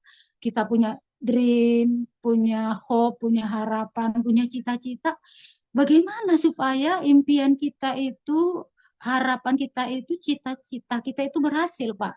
Karena kita dalam kehidupan ini tidak cukup hanya beragama, ada kebutuhan jasmani, ada kebutuhan rohani, dan lain sebagainya. Bagaimana kita supaya kedua-duanya kita ini berhasil? Begitu Pak Karel, silakan Pak.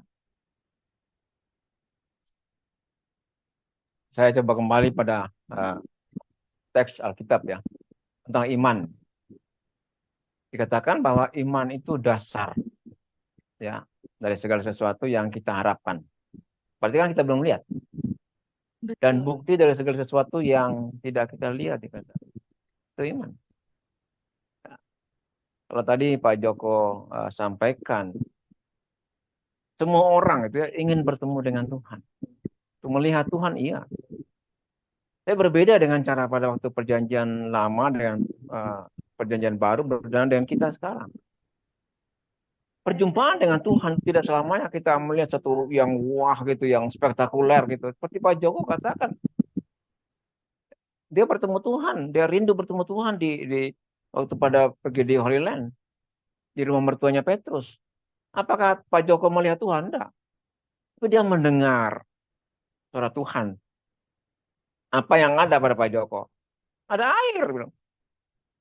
Nah, banyak kali kita menuntut, ya, menuntut supaya sesuatu yang terjadi spektakuler. Tidak selamanya seperti itu. Ya, Pak Joko ingin supaya spektakuler. Tuhan nampakkan diri, Tuhan ngomong, enggak. Tuhan bilang air yang ada padamu ya itu aja. Pakai dengan iman. Dan iman itu menjadi kenyataan. Apa yang diberikan oleh Pak Joko kepada opa-opa, oma-oma itu sampai pulang ke Indonesia itu mereka bisa sehat. Itu mujizat. Itulah iman. Percaya sesuatu yang kita harapkan, yang belum kita lihat sebenarnya. Itu iman. Dan semua orang memang tidak sama untuk kita percaya seperti ini. Ya mungkin iman saya dengan iman Pak Joko, iman Bu Teti, ya, kita berbeda. Tergantung bagaimana kita menerima penerimaan kita. Karena Roh Kudus sudah dicurahkan rata bagi semua orang. Tapi bagaimana respon kita untuk menerima Roh Kudus dalam kehidupan ini? Bagaimana kita mau mendengar suara Tuhan, katanya orang ya. Suara Tuhan dalam kehidupan kita, dalam hati kita. Apakah kita peka atau tidak? Itu yang menjadi problem bagi kita semua. Jadi Tuhan sudah memberikan semua itu kepada kita. Bagaimana respon kita dalam menghadapi kehidupan ini untuk segala kebutuhan kita rohani dan jasmani. Ya. Respon ya, untuk percaya apa yang belum kita lihat itu iman. Ya. Walaupun orang bilang wah ini memang iman itu bertentangan dengan kenyataan memangnya. Dengan logika itu enggak masuk akal itu iman. Orang disuruh percaya walaupun tidak melihat kan lucu. Orang semua percaya itu baru lihat. Kita di persidangan itu mana buktinya? Kalau bukti nggak ada, ya nggak bisa. Itu logika. Nah kita nggak bisa samakan, nggak bisa padukan logika dengan iman itu bertolak belakang. Suatu paradoks bagi kita. Nah sekarang bagaimana kita, pribadi kita, ya, yang mau mendengar suara Tuhan, supaya kita bertemu Tuhan dalam diri kita, tentu kita bisa memancarkan itu kepada orang lain. Ya, saya kira itu Bu Teti. Silakan yang lain ya, Pak Andre mungkin. Ada banyak pengalaman ini. Sebelum Pak Andre, berarti kembali lagi ini yang luar biasa Pak Karel yang Pak Karel barusan sampaikan, respon. Ya. Responsibility yang baik, bagaimana respon kemampuan kita merespon yang sudah disampaikan Bapak-bapak tadi, baik Pak Andre, Yesus Kristus merupakan senter kehidupan kita, pusat kehidupan kita, baik Pak Teddy, bahwa kita harus percaya, beriman, baik Pak Joko, nanti setelah beriman, percaya, lalu melihat ya. Nah, ternyata fondasinya atau ujung tombaknya adalah respon kita. Ya. Luar biasa pagi hari ini ya. Silakan Pak Andre. Ya. Oke. Makasih ya atas pandangan-pandangannya ya. Itu memperkaya kita semua ya. Oke, saya back to the Ibu Teti pertanyaan tadi supaya nggak melenceng terlalu jauh. Ya, pertanyaannya tadi kan gimana keselamatan yang kita peroleh sebagai orang percaya ya. Keselamatan adalah anugerah dari Allah yang diberikan melalui iman kepada Yesus Kristus. Itu poinnya. Alkitab memang mengajarkan bahwa orang percaya sudah dipilih dan ditentukan untuk diselamatkan. Efesus 1, 4-5, Roma 8, 29-30. Kita dipilih loh. Namun ada pandangan ya. Keselamatan bisa hilang nggak? Keselamatan tidak dapat hilang. Once safe, always safe. Ini pandangan didasarkan pada keyakinan apa? Jika seseorang sungguh-sungguh percaya kepada Kristus, maka keselamatan terjamin selamanya. Ya. Yohanes 10, 28-29 ya. Yesus berkata apa? Aku memberikan hidup yang kekal kepada mereka dan mereka pasti tidak akan binasa sampai selama-lamanya. Dan seorang pun tidak akan merebut mereka dari tanganku. Saya ulang lagi. Mereka tidak seorang pun tidak akan merebut dari tanganku. Menarik ini. Saya juga mikir tadi. Apa benar sih? Keselamatan nggak bisa hilang. Ya, kita memang sudah disucikan dari dosa kita kan, karena kita sudah ditebus.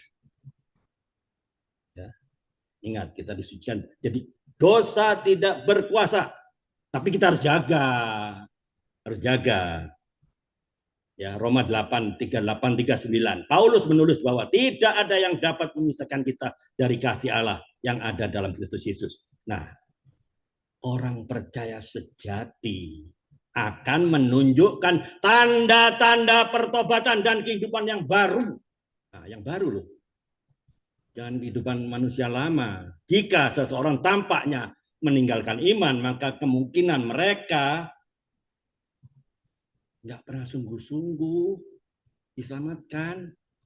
1 Yohanes 2 ayat 19. Jadi keselamatan bisa hilang nggak? Ibrani 6, 4-6. Mereka yang pernah diterangi hatinya, yang telah mengecap karunia surgawi dan yang telah mendapat bagian dalam Roh Kudus, yang mengecap firman yang baik dari Allah dan karunia-karunia yang akan datang. Namun, perhatikan, dengar baik-baik ya. Namun yang murtad tidak mungkin dibarui sekali lagi sedemikian hingga mereka bertobat. Jadi endingnya pesan moralnya apa? Matius 28 ayat 13. Tetapi orang yang bertahan sampai pada kesudahannya akan selamat. Dengar baik-baik. Matius 24 13. Orang yang bertahan. Jadi kita harus bertahan. Tidak terus humya, rilek. No. Itulah perlunya kita terus jaga relasi yang intim dengan Tuhan. Supaya apa? Menyenangkan. Pak Karel bilang tadi kan. Supaya berkenan Jawab jujur masing-masing kita. Sudahkah kita hidup berkenan atau kita masih pakai topeng-topeng? Rajin, pelayanan, bisa juga. Rajin ikut Zoom, bisa juga. Jangan-jangan topeng saja. Kesimpulannya apa? Keselamatan bisa hilang atau tidak. Bahwa kita harus hidup setia dalam iman dan ketaatan. Nah inilah ketaatan pada Kristus. Filipi 2 ayat 12-13 bicara apa? Tetap mengerjakan keselamatanmu dengan takut dan gentar. Kita harus kerjakan loh. Nggak bisa homya, relax bro, relax. Nggak ada. Filipi 2, 12-13. Tetap mengerjakan keselamatan dengan takut dan gentar. Masalahnya banyak orang Kristen yang nggak takut, nggak gentar. Akhirnya menyia-nyiakan keselamatannya. Tapi nggak, orang di sini nggak. Di Gepas orang baik-baik. Orang di sana loh, di Serbia sana loh. Ini menunjukkan bahwa meskipun Allah yang bekerja dalam diri kita, kita juga punya tanggung jawab untuk tetap setia dan hidup sesuai dengan kehendak-Nya. Amin. Tuhan Yesus memberkati. Yang percaya katakan amin. Amin. Semakin diperkuat ya iman kita, semakin teguh ya dengan ayat-ayat Alkitab yang disampaikan Pak Andre. Puji Tuhan, Pak Andre semakin diberkati Tuhan. Pak Andre, baik Bapak Ibu yang lain, Pak Dokter Saud, kita mau dengar dulu nih suara Pak Dokter Saud nih. Pak Dokter Saud, salam, selamat pagi Pak. Shalom. Senang ya mendengar ya pagi-pagi cerah gitu. Iya Pak, silakan Pak. Puji Tuhan. Memang topiknya kan hidup dalam perkenanan Tuhan, gitu Pak Karel ya. Nah, jadi saya suka kalau ada tema itu bertanya hidup dalam perkenanan Tuhan. Untuk apa ya? Ada apa ya? Terus bagaimana? Nah, kan gitu ya. Seandainya saya tidak hidup dalam perkenanan, ada apa? Nah, gitu ya, kan simple gitu ya, sederhana. Makanya saya pengen mau melihat apa yang juga tadi sudah disampaikan oleh Pak Karel gitu ya. Ini resume aja, bukan ulang gitu ya. Melirik ayat yang dibaca gitu ya. Kan dikatakan ayat 21 sampai 24 ya Pak ya. Saudara-saudaraku yang kekasih, jika hati kita tidak menuduh kita, nah ada apa sebenarnya? Nah, kenapa hati kita menuduh kita? Gitu. Kok hati saya menuduh diri saya? Apa yang dituduh? Saya misalnya dikatakan hidup belum berkenan sama Tuhan. Sudah tahu sebenarnya harus begini, tapi saya masih begitu. Ya. Nah, sedangkan saya berharap hidup ini menjadi lebih baik atau merubah keadaan saya. Kalau begini-begini terus, kayaknya bukan hanya berantakan, hancur nih, gitu ya. Baik keuangan atau apapun, nah, gitu. Nah, ini membuat saya tidak punya keberanian ya untuk percaya ya mendekati Tuhan karena diri saya orang yang berdosa. Nah, kalau begitu temanya hiduplah dalam perkenanan Tuhan, Pak Dokter. Kan ya sederhananya gitu ya Pak ya Karel ya, kira-kira gitu ya. Hiduplah dalam perkenanan akan Tuhan. Karena kan Pak Dokter membutuhkan banyak hal. Meminta kan bukan masalah meminta uang supaya tambah sehat gitu ya. Berhasil begini atau apa. Saya tak usah membuka ke Yakobus dulu ya. Jika engkau mau pergi ke suatu tempat, ya katakanlah jika Tuhan kehendaki kami akan begini. Berarti jika Tuhan perkenankan nanti akan berhasil. Jika Tuhan tidak perkenankan tidak akan berhasil, misalnya begitu ya. Nah, terus bagaimana saya supaya saya punya keberanian untuk percaya? Mungkin di sini yang memperoleh keberanian percaya sehingga timbullah yang dikatakan iman. Ya, dengan judul berkenan. Nah, dikatakan apa saja yang kita minta, puji Tuhan, saya banyak minta nih ya. Kita memperolehnya. Nah, kalau saudara banyak minta, nggak banyak memperolehnya, apakah karena hidup belum berkenan? Kan itu misalnya gitu ya. Nah, kan belum tentu juga kalau saya bilang gitu. Tidak semua yang kita peroleh minta itu hubungannya dengan perkenanan Tuhan dalam dunia kerja. Ya, gitu ya. Selama kita mengerjakan sesuai dengan keilmuan kita, membaca studi kelayakan dan melakukan sistem kerja marketing, akan di perusahaan begitu ya. Karena saya banyak anak buah mengerjakan berhasil walaupun mereka bukan anak-anak Tuhan, artinya gitu. Tapi ini yang berhubungan dengan Tuhan. Ya, kita memperolehnya. Kenapa? Ternyata perkenanan itu ada dua. Karena kita menuruti perintahnya. Berarti selama ini hati saya menuduh nggak punya berani mendekati Tuhan ayat 21 ini. Karena saya tidak menuruti perintahnya. Kira-kira begitu ya. Berarti hidup saya dalam berbuat dosa, gitu ya, berbuat salah. Sehingga saya tertuduh. Nah, itu menuruti. Nah, menuruti firman perintahnya dan berbuat apa yang berkenan itu hal yang berbeda. Gitu ya. Walaupun kelihatannya hampir sama, tapi berbeda. Menuruti perintahnya, Tuhan bilang begini. Ya. Nah, yang berkenan misalnya itu menyenangkan hati Tuhan. Apakah kalau menuruti perintahnya itu lalu berkenan? Ternyata kalau ada kalimat dan itu mengatakan itu dua hal yang berbeda. Nah, pertanyaan dan berbuat apa yang berkenan kepadanya, Pak, bagaimana cara saya? Nah, ini kan untuk berkenan.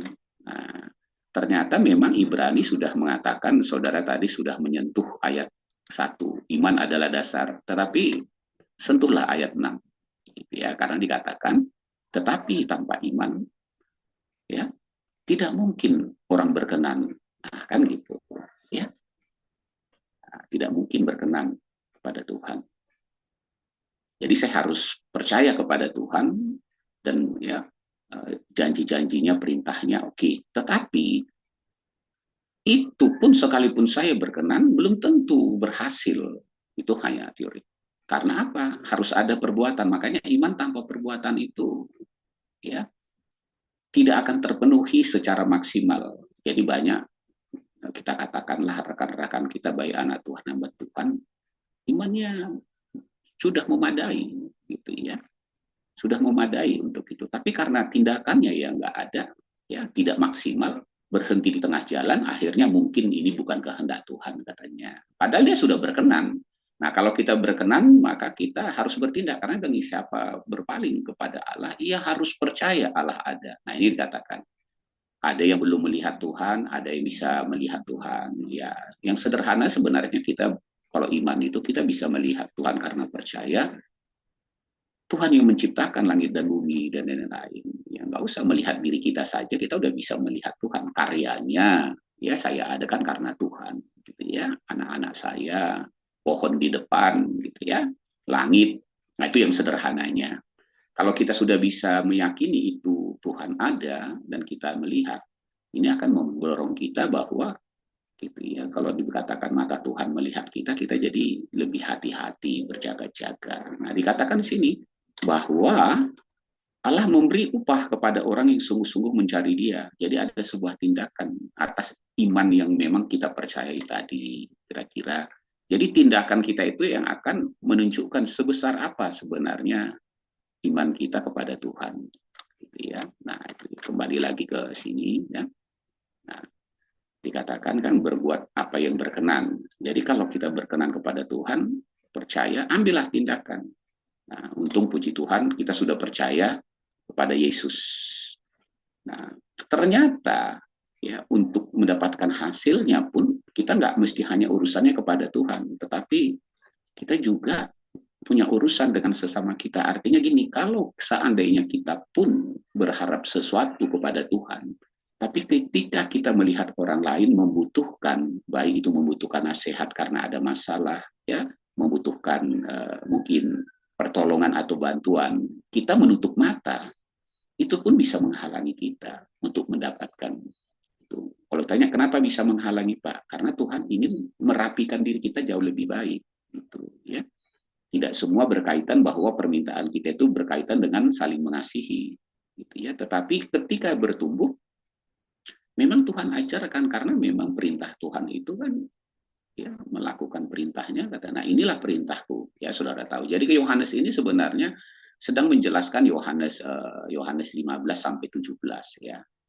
Ya, khususnya Yohanes 15 mengasihi Tuhan, inilah perintahku, ya kasihilah sesamamu. Jadi kita harus saling mengasihi, membantu orang lain, maka kita pun akan dibantu oleh orang lain, ya, dengan cara-cara Tuhan. Kalau kita juga menutup mata dengan orang lain, ya kita bisa saja belum mendapat karena Tuhan ingin mendidik kita sampai ke situ. Nah, dikatakan ya, barang siapa, ini ayat 4, barang siapa menuruti segala perintahku, ia di dalam Allah dan Allah di dalam dia.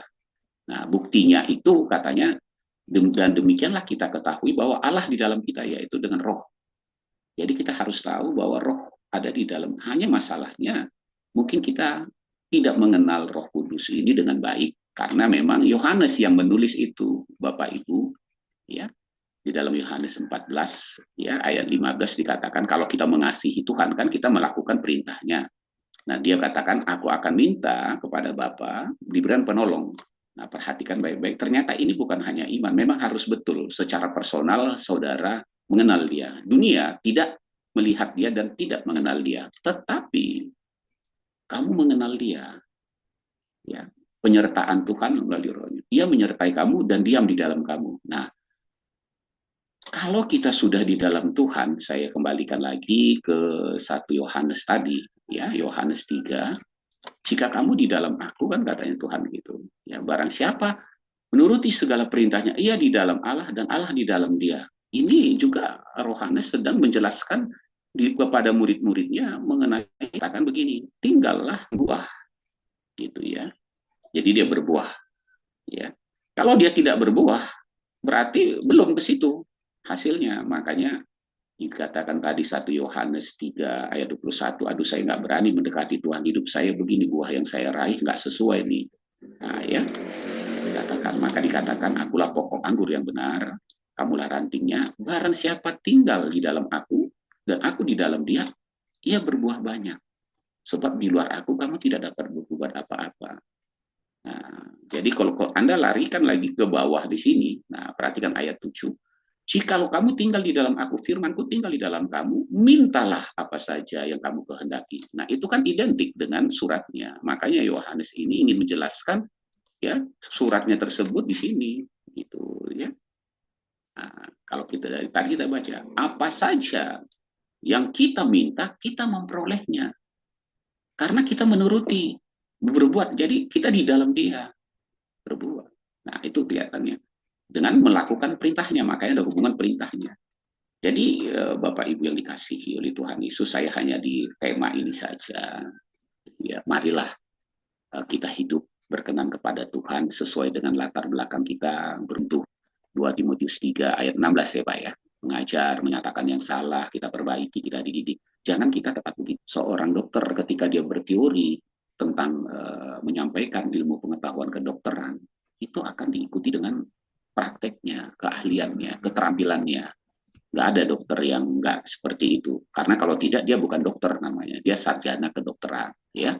Karena dokter itu profesi, artinya dia memiliki kemampuan menerapkan berjenjang. Makanya ada spesialis ya, dan lain-lain sampai ke level. Itu menunjukkan keterampilan dan keahliannya semakin tinggi. Nah, Bapak Ibu yang dikasih oleh Tuhan Yesus, marilah hidup berkenan kepada Tuhan, ya, agar sesuatu yang, karena sesuatu pengetahuan apapun, jika itu tidak bisa kita terapkan habis sekali, menyampaikan ke orang juga. Misalnya gini, pengetahuan kita tentang jalan aja di Jakarta, dia tahu. Itu orang nanya, Pak, Bapak tahu di mana Gambir, stasiun Gambir? Oh, saya tahu. Oke. Nah, kalau dari sini bagaimana Pak? Dari sini kamu misalnya dari daerah Manggarai, kamu dari sini jalan masuk ke Jalan Proklamasi terus ya. Nanti kamu akan sampai ke Tugu Tani ya. Nah, setelah itu kamu udah masuk Jalan Merdeka ya. Nah, di Jalan Merdeka di situ itulah stasiun Gambir. Lalu ditanya, Pak, tolonglah saya bawa ke saya. Kan itu kan? Ajarkan saya kurang ngerti. Waduh, maaf Dik, saya sendiri juga nggak tahu. Nah, coba bayangin. Lalu pengetahuannya itu untuk apa? Ya dia hanya bisa memberitahukan, tapi dia belum pernah ke sana. Nah, kan sangat sayang kita bilang. Lalu dia cari, sebentar Pak, saya cari. Dek, tahu stasiun Gambir? Oh, tahu Pak. Oke. Nah, kalau kayak gitu bisa antar Bapak ini. Oh, siapa? Kan dia nggak ngantar karena dia nggak tahu. Dia hanya punya pengetahuan, tapi dia nggak pernah ke sana. Jadi kita katakan hanya setengah saja, gitu ya. setengah jalan saja, tapi tidak bisa berfaedah untuk menuntut orang. Nah, itu juga satu pilihan, saudara dan saya mau seperti itukah atau gitu ya, mengalami ya apa yang kita tahu, kira-kira begitu. Itu penting karena kalau kita tahu, bayangkan kalau seandainya Bapak itu, ini contoh saja ya, hanya ilustrasi saja. Ternyata Bapak itu seorang yang diutus Tuhan ya untuk memberikan jawaban kepada permohonan kita. Kan kita nggak dapat gitu. Akhirnya orang yang tadi pergi ngantar, dia dapat. Oh, saya tahu Pak, mari Pak, Bapak saya antar. Berapa bayarannya? Oh, nggak usah bayar Pak. Oh, begitu, kamu baik sekali. Diantarnya lah orang itu, sampailah di Gambir. Ketika sampai di Gambir, dia bilang sebenarnya saya utusan Tuhan. Ya tadi itu untuk Pak Dokter, tapi karena Pak Dokter berteori saja, ya itulah sudah kehendak Tuhan. Tuhan tahu kepada siapa ini saya kasih. Lalu dia berikan gitu ya. Diberikan sesuatu yang dari Tuhan, membuat orang itu terbelanga dia. Dia bilang ini, yuk, saya sendiri sebenarnya Pak punya banyak masalah. Misalnya itu saya juga butuh uang. Saya nggak duga. Saya hanya mengantar Bapak ke Gambir naik motor saya, tapi saya mendapatkan uang segede ini, sebanyak ini. Gitu kan? Ya terima kasih. Makanya kan ada Tuhan bilang gini, ketika kamu memberikan bantuan kepada orang, berarti bantuan itu sesuatu yang bisa tuntas. Sebenarnya kamu sedang menjamu malaikat, kamu akan bisa mendapatkan upahmu. Gitu ya. Nah, setelah dia balik, ketemulah Bapak tadi, Pak, terima kasih ya Pak ya. Oh, kamu kok senang banget Pak Dokter, katanya ya. Kok senang banget, saya tanya. Ya, iya Pak, saya nggak duga. Kenapa? Karena setelah saya antar ke sana Pak, saya dapat uang nih Pak, segepok ratusan juta. Karena dari Tuhan, ya untuk dia berikan. Tadi rencananya pada dokter, tapi saya nangis. Tuhan maafkan saya, ampuni saya. Karena saya ya tahu sebenarnya perintahmu begini-begini. Ternyata saya tidak berkenan sama Tuhan karena saya tidak bisa bawa orang itu sampai ke tujuan. Ya. Jadi berkenan sama Tuhan ini, kenapa saya berani bilang begitu? Nah, Bapak Ibu bisa baca dalam 2 Timotius 2 ayat 20 dan 21. Sebenarnya Tuhan ingin, kata Rasul Paulus, kamu ini sebenarnya ingin Tuhan pakai untuk hal yang lebih besar, yang lebih mulia. Kamu selama ini perabotnya itu dari kayu dan rumput jerami, gitu ya. Tuhan ingin merubahnya jadi emas, supaya kamu dipandang layak, dikuduskan, dipandang layak, dan dipercayakan untuk hal-hal yang mulia. Tapi kamu nggak bisa melakukannya, mengantar Bapak itu ke stasiun Gambir, gitu ya. Tapi kamu teorinya. Tapi yang satu itu, dia tahu Gambir, dan dia ke sana bolak-balik. Dan dia belum dapat apa-apa. Biasanya, ya hanya sekedar menolong orang. Tapi pada waktunya dia mendapat upahnya. Gitu. Nah, itu yang disebut Ibrani 11 ayat 6. Ya, Ibrani 11 ayat 6. Ya, tanpa iman tidak seorang pun yang berkenan kepada Tuhan. Oh, saya sudah punya iman Pak, saya berarti berkenan. Kalau gitu karena engkau sudah percaya kepada Tuhan, ya maka kerjakan, lakukan apa yang sudah diperintahkan, pengetahuan yang sudah diberikan itu kepadamu, maka engkau pasti dapat upahnya. Nah, kira-kira begitu. Jadi Bapak Ibu di pagi hari ini terima kasih Pak Karel, tema ini ya hidup berkenan sama Tuhan agar hidup kita jauh lebih baik ya. Jauh lebih baik sejalan waktu. Tuhan Yesus memberkati. Terima kasih kembali Pak Karel untuk edukasi. Pak Saud ini semakin kaya kita, hasanah kita tentang firman Tuhan ya. Kalau kita perhatikan dari tadi, mulai yang disampaikan Pak Karel, Pak Teddy, Pak Andre, Pak Joko, Pak Dr. Saud, dan saya juga ya. Firman Tuhan itu ibarat mata rantai. Ya, ibarat mata rantai. Sama kuatnya, bersinergi. Jadi nggak boleh mata rantai itu satu terlepas, ya circle. Ya, jadi itu yang harus kita ingat. Kalau di butir Pancasila, kemanusiaan yang adil dan beradab loh, ya.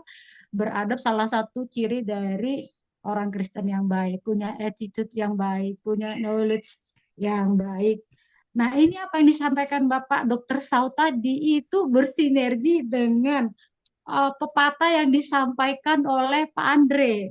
If you love me, you have to follow my command. Bagus ya. Jadi jika Amin. disampaikan, diajarkan, diteladankan oleh Yesus Kristus. Salam buat semua ya. Luar biasa pagi hari ini ya. Puji Tuhan. Baik, masih adakah yang ingin berbincang, menyampaikan sesuatu, share, silakan. Masih ada waktu kan Pak Andre, Pak Karel, Bapak Ibu semuanya, atau bagaimana ini? Atau Pak Karel menyimpulkan resume dari semua? Iya. Silakan. Ya, kalau saya dengar dari semua apa yang sudah disampaikan oleh kita semua ya, kita kembali pada tema kita ini, hidup yang berkenan pada Tuhan. Bagaimana supaya kita hidup berkenan pada Tuhan ya? Ada iman, ada perbuatan ya, ada contoh-contoh yang disampaikan Pak Dr. Saud, apa yang disampaikan oleh Pak Joko ya. Saya menarik apa yang disampaikan Pak Joko tadi. Mendengar ya, hidup berkenan itu maka Tuhan akan berkenan. Tuhan berkenan pada Pak Joko, apa yang ada pada dia bagikan, ada air, dia bagikan pada semua orang ya. Apakah Pak Joko sudah melihat bahwa oma opa itu sehat? Belum. Tapi dia percaya kan, karena ada pertemuan dengan Tuhan, Tuhan berkenan ya, untuk kerinduan Pak Joko. Dan sampai di Surabaya itu menjadi kenyataan. Melihat ya, tapi duluan dia katakan percaya, maka aku akan melihat. Saya menarik yang disampaikan untuk kita semua pagi hari ini ya. Kalau kau menuruti aku, ikutlah segala perintahku ya, dikatakan Pak Andre. Kalau kita kaitkan satu sama lain, seperti Bu Teti katakan, mata rantai yang tidak pernah terputus ya. Semua membentuk suatu lingkaran yang tidak pernah putus. Kita belajar terus ya untuk bertumbuh dalam iman. Saya kira itu yang saya bisa sampaikan Ibu Teti. Mungkin ada yang lain sebelum kita selesaikan acara ini atau masih terus? Ya, bagaimana Pak Andre, kita sudahi untuk pagi hari ini? Ya, kalau sudah cukup boleh ditutup dalam doa lah untuk topik hari ini. Pak Joko ya, tutup. Silakan Pak Joko untuk mengakhiri pertemuan kita di pagi hari ini, sampai bertemu nanti malam lagi ya di Zoom kita seperti biasa. Pak Joko, silakan Pak, doa. Tadi kan doa firman Tuhan. Mana Pak? Atau Pak Karel, silakan monitor. Atau Pak Karel. Boleh juga. Mari kita berdoa bersama-sama untuk mengakhiri pertemuan Zoom kita pada pagi hari ini. Terima kasih Bapak di surga untuk semua apa yang Tuhan yang sudah kami dengar, kami sharingkan bersama Tuhan. Firman Tuhan adalah kekuatan bagi kami untuk kami melangkah bersama Engkau di hari ini Tuhan. Beri kami itu pemahaman yang lebih lagi Tuhan, supaya kami hidup berkenan kepada Engkau. Apa yang kami pohonkan, Tuhan akan memberkati kami, Tuhan. Berkat-Mu melimpah bagi kami semua, Tuhan, dan kami terima itu dengan penuh ucapan syukur untuk kami semua yang hadir bersama pagi hari ini. Untuk Bu Teti, untuk Pak Andre, Pak Dr. Saud, untuk Pak Joko, Pak Teddy, Bu Gladys, ada Ibu Linda, Pak Awit, Ibu Rostin. Berkat Tuhan itu melimpah bagi kita hari ini, karena kita hidup berkenan kepadanya. Kita kembali pada kedekatan kita masing-masing dan pegang janji firman Tuhan. Hidup kita berkenan kepada Tuhan. Tuhan memberkati kita apapun juga yang kita butuhkan. Tuhan akan cukupkan. Belajar mengucap syukur. Bukan untuk apa yang kita inginkan, tapi yang kita butuhkan dalam hidup ini, Tuhan akan menurunkan kepada kita. Mengucap syukur untuk penyertaan-Mu yang selalu sempurna dalam kehidupan ini. Kuatkan dan teguhkanlah hati kami Tuhan, untuk kami tetap berpegang, berjalan sesuai dengan firman-Mu dan rencana-Mu dalam kehidupan kami. Berkat Tuhan kami terima dalam nama Tuhan Yesus. Haleluya. Amin. Amin. Terima kasih Pak Karel. Ya, terima kasih Pak Andre. Ya, berkati. Ya, berkati Pak Karel. Ya, terima kasih Pak Joko. Terima kasih Pak Karel. Ya. Terima kasih Pak Joko, Pak Ya, Teddy, terima kasih Pak Teddy. Saud. Thank you. Ya, malam baik.